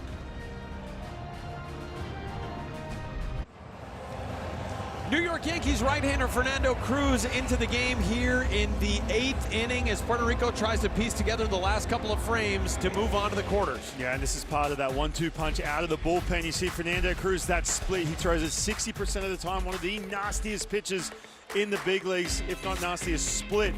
That is for sure. He gets a ton of swing and miss, 47% whiff rate on the fastball and the split. So you'll see a heavy dose of that splitter. And then you're going to have Edwin Diaz for the 9th. So this is some tough sledding right now for this Cuban offense trying to get something going. Leadoff man is Yohan Moncada. And a big league matchup starts things in the 8th. Moncada, the one hit was a home run on day one for his team.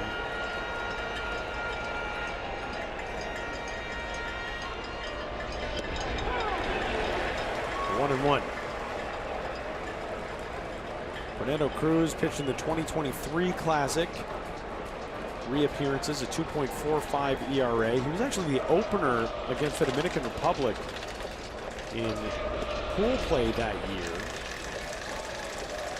Yeah, if he can, biggest thing with him, you know, a little bit of inconsistency last year at the Yankees bullpen. He was with the Reds the year prior to that, but it's just a matter of landing that split. The first couple kind of set the tone with everything he's trying to do. We talked about that a couple years ago. If you can get that split where he can land that inside the strike zone, it's going to be a tough inning. And again, 92 plays up so much because you have to protect against that split finger fastball.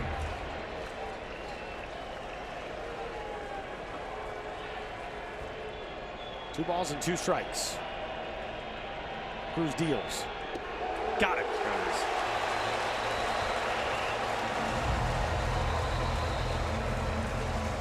And that's a pitch I'm talking about. If he can land that inside the strike zone for called strikes, not just that chase pitch, man, he just adds just another element to how tough he is. Opponents hitting 178 against that split, and hitting 100 against the fastball.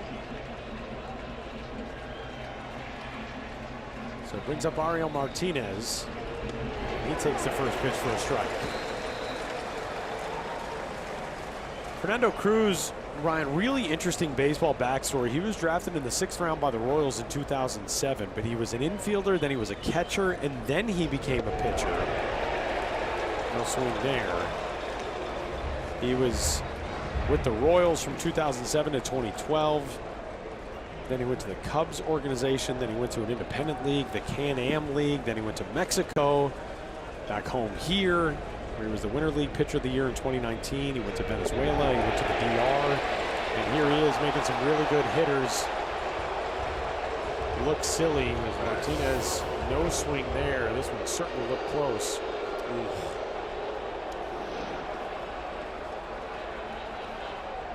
That goes in Martinez's favor at 2-1. 3 balls and a strike. Well, I think the difference has been too, you mentioned you're bouncing around different levels, and you think, well, how can a guy this nasty take that long to figure it out? And I think when you look at the breakdown, right, say 61% of that nasty pitch, I think he just leaned into it and saying, you know what, if I can land it in the zone, I'm comfortable throwing it a way higher percentage. This is what happens right here. It's one that can just get away from you, especially on that release point. Yeah, and I mean, this sums up perfectly. Again, that fastball, you look at opponents hitting 100 against that fastball because they know they're going to get that steady dose of this pitch.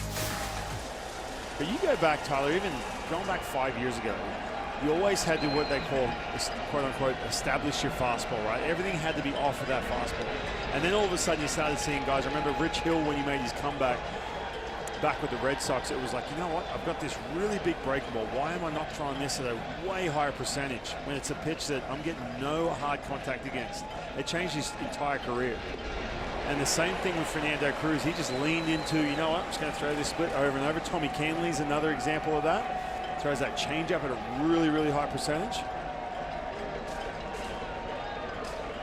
Alfredo Despaigne drove in the only run of the night for Cuba in his last trip to the plate. Crushed that double to right field.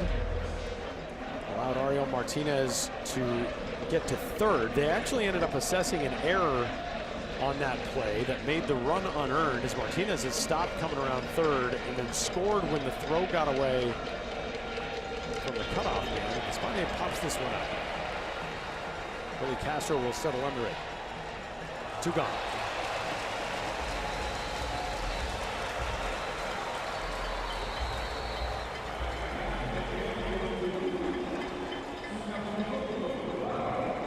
They'll bring up Aro Borwena.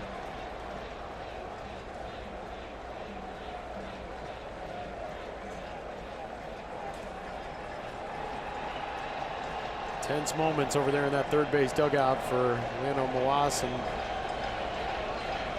the guys he is sharing this experience with. You see the stress on his face in that shot a moment ago.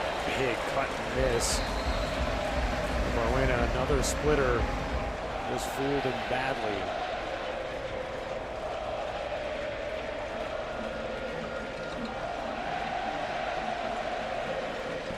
And Edwin Diaz begins to stir in the Puerto Rico bullpen. One pitch away from getting it to him for the ninth. And this is where he can pitch backwards, so he throws 2 secondary pitches. And now that 93 looks like 103 if he goes to the top of the strike zone, if he doesn't go back to that split. 20,000 to their feet. And the 0-2 pitch. 1-2. Raul Barwena.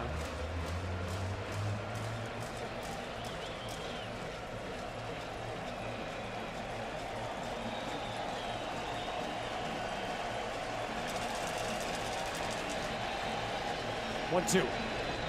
Bounces in there. Sticking with it. And get that chase.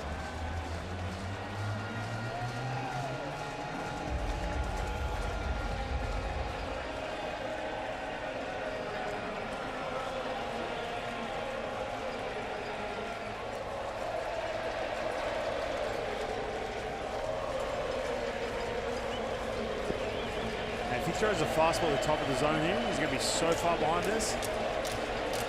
Here comes a 2-2. Just missed there, and it's full. That's a perfect pitch on the black. We're talking about that heater. And Barwena just frozen. And that's what that split can do to you when you pitch backwards like that.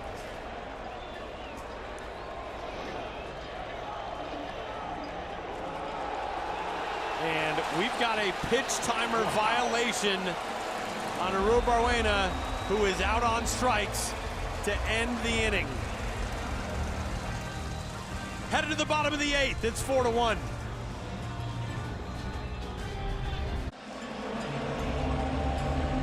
Well, an unorthodox out ends the top of the 8th inning, and this was the situation. Ryan, take us through it. Yeah, and this is a situation where Raul Barwena has to be engaged by the 8-second mark. And you see the umpire, home plate umpire right away. And this is tough because we're getting another look at this, but you see Fernando Cruz is kind of hovering around the mound, right? So Raul Barwena is looking at him, cueing off of him, saying, well, if he's not ready, I don't need to be ready. Right. But that's not the case. You have to be engaged, ready to roll by that 8-second mark. Tough for the guys who are not used to this pitch clock world in baseball. And we've seen a couple guys in this tournament get tripped up, guys who are not used to that, you know, the pitch clock and the engagement part of it, get tripped up around that time. But on the to the umpire's defense too, this umpiring crew, I guarantee they would have given a ton of leeway and a few warnings. Hey, look, you've got to be ready to roll by that 8-second mark as well. Pedro Santos is the new armor to the game for Cuba here in the 8th as Puerto Rico looks to add to this advantage. They've got their biggest weapon in the bullpen getting ready right now to try to close out what currently sits as a safe situation. Big hack and miss there from Eddie Rosario. 2-2. I tell you what, Eddie Rosario's had so much success in his career and already early in this tournament. You see that where he looks like he's stepping in the bucket. It's like he's just trying to rip everything into right field. Now called strike 3 here for the first out of the 8th.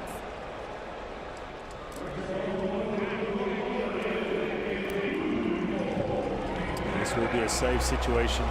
Puerto Rico can't get another run, and of course Edwin Diaz. We talked about this though, as you see him warming up in the bullpen, ready to go. This place is going to go nuts, just like we saw in their first game.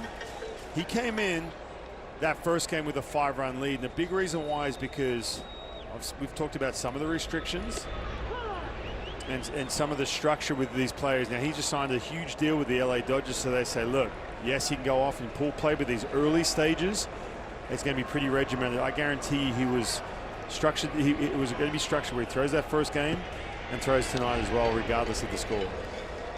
which worked out perfect, obviously, for Yadier Molina. Absolutely. Situation. Absolutely. And the nice thing for Yadier Molina is you can use him tonight, and then effectively the game against Canada doesn't really matter. You already know that you are through, as this one's lofted, foul out of play from Rivera. So you can breathe easy with Edwin Diaz if he gets these final 3 outs. Herman Mesa and his guys have a tall order in front of them in the 9th.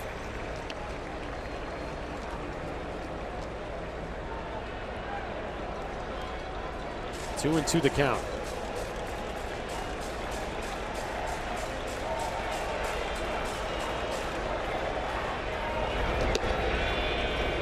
By the way, you see right near Santos on that shot from home plate, just to the left of him, or from center field I should say, there's a little guy with a bandana tied around his head. There is no one in this ballpark who has had more fun than that kiddo tonight. Yeah. He has not taken a seat this entire game. Look at him. Got some good seats too, man. Packed house. He has been having a blast, and his guys are in the lead as this one pulled in by Moncada. 2 away in the 8th. What a night to be a little kid, front row seats, to watch all of your heroes in a sold-out stadium. 19,189 in this ballpark here tonight.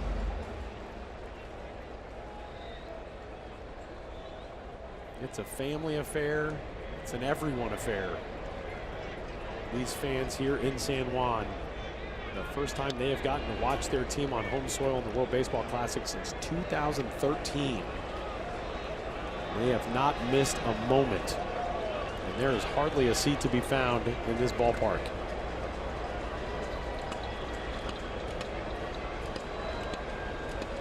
0-1 count on MJ Melendez.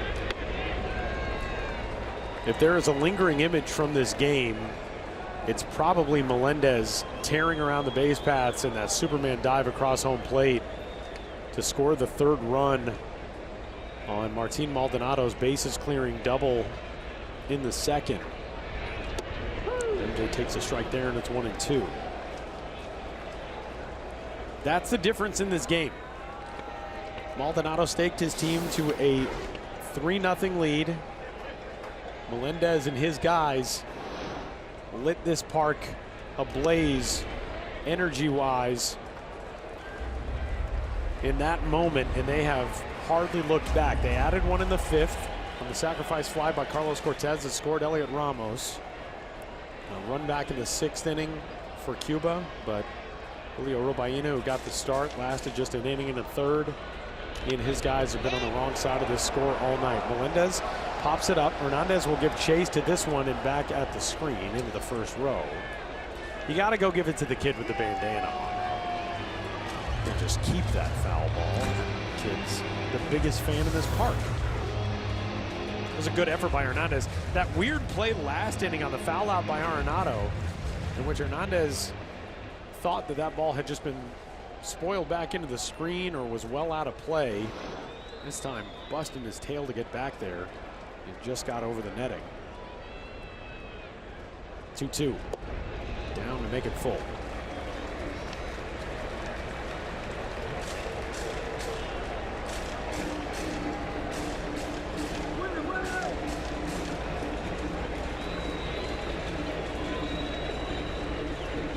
Maldonado on deck if it gets to him. The 3-2 is ball 4 at will. And MJ Melendez talked about some of the swing fixes he's made over the last couple of years, some of the struggles he's had, but what about some of the at-bats he's had tonight as well? A couple of tough pitches he's laid off. Again, a lot of these players too, obviously they're trying to win a World Baseball Classic, don't get me wrong, but personally when you come to this event and you're surrounded by some of the hitting coaches we talked about, some of your teammates, I mean, an absolute launching pad for resurrecting your career. And MJ Melendez is definitely a candidate for that. Martin Maldonado, he might have to reconsider that retirement after some of these big hits. Had the double, 3 for 7 now in the event. Can't catch up to that one. It's 0-2.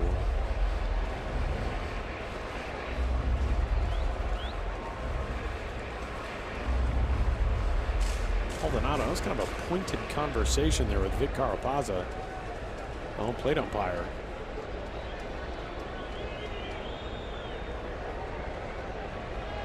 No balls and 2 strikes. Check over there on Melendez. It's kind of funny, Ryan, because it just feels like everybody in this building, if you could have polled everyone in here, they probably would have said, you know, we don't need a hit in the bottom of the 8th. Let's just get to Edwin Diaz. That is the anticipation right now. 0-2, runner off from first, and Maldonado will see another one as he spoils that pitch foul.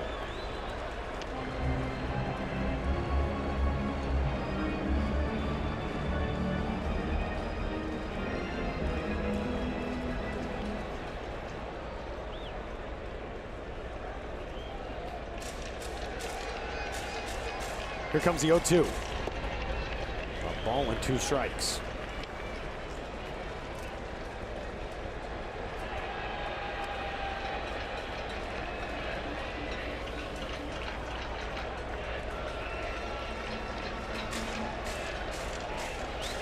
Santos, 5 seasons in the minor leagues in the athletics organization. Started in 2019. Missed 2020, obviously due to the pandemic. 2022, following Tommy John surgery. Currently a minor league free agent is the 26-year-old who kicks and deals. And it is 2 balls and 2 strikes on Maldonado.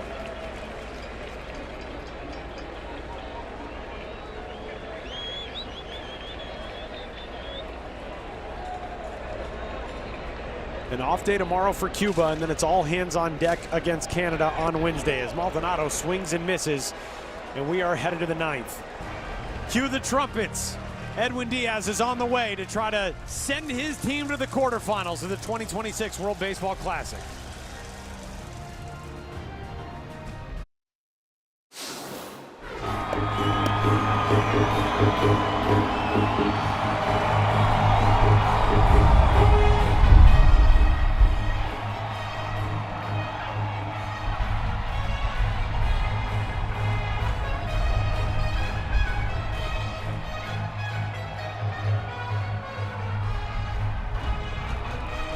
One of the most electric entrances in sports leads Edwin Diaz to the mound at Huron Bithorn Stadium in San Juan as Puerto Rico looks to close out a 3rd consecutive win to open the 2026 World Baseball Classic, and with it earn a trip to the quarterfinals. And on the first pitch,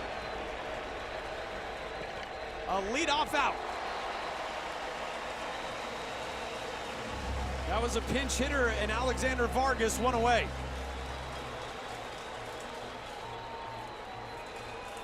And Tyler, Edwin Diaz, man, what a year he had. Getting that big deal with the LA Dodgers, but a 1.63 ERA, punched out 98 batters in 66 innings. Unbelievable. 2nd in the ERA, 2nd in strikeout rate, 6th in batting average against, just absolute dominance. Got some defensive changes in this game. Matthew Lugo has replaced Elliot Ramos. He is in center field.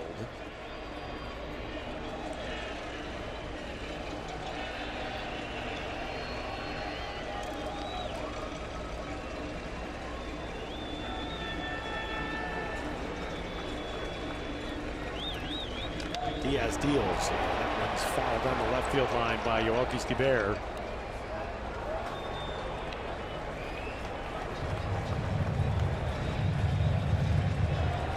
Skiber tonight 0 for 2 with a walk and a strikeout. Looking to spark something here against one of the most lethal arms in baseball. 96 for strike 2. Tomorrow night, 7 o'clock, Jose De Leon gets the ball for Puerto Rico against Jordan Balazovic for Canada.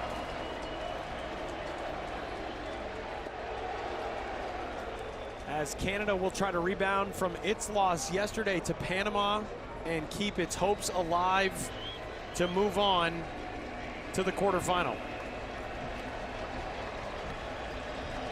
2-2.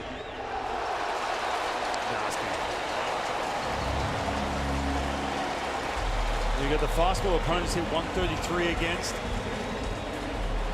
with 40% swing and miss rate, and then you got this right here, 89 miles per hour, just disappears below the strike zone.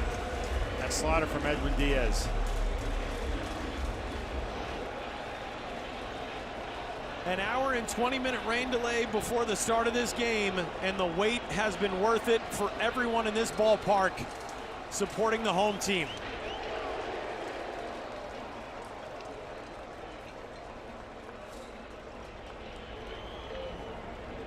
As it falls on the 44-year-old Alexi Ramirez to keep this game going, and it's 1-1. Yeah, that's gonna be tough. At 44, you haven't seen 96 with that kind of late life just coming at you. Something like Edwin Diaz for Alexi Ramirez. And you have to protect against that slider. So he's got two options right here. Bury that slider. You're right back upstairs with that fastball. Puerto Rico's bullpen, Ryan, in this World Baseball Classic so far, 16 1/3 innings, 1 earned run.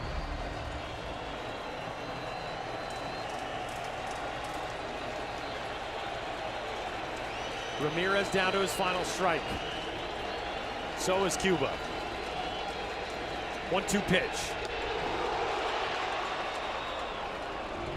2 balls and 2 strikes.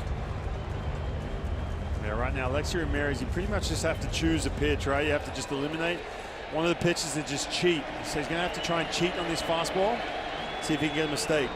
And there's that slider.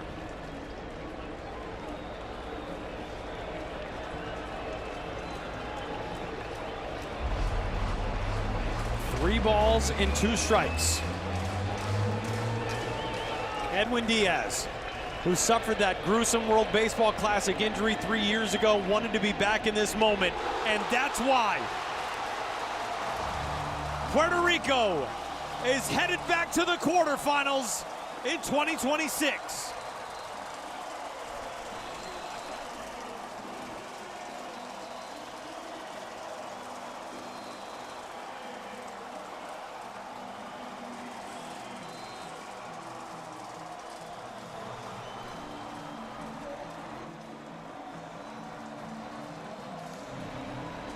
Well, Tyler, there was drama leading into this pool play for this Puerto Rican team on home soil, missing their big three. They had to piece it together. They didn't quite know how they're going to be built.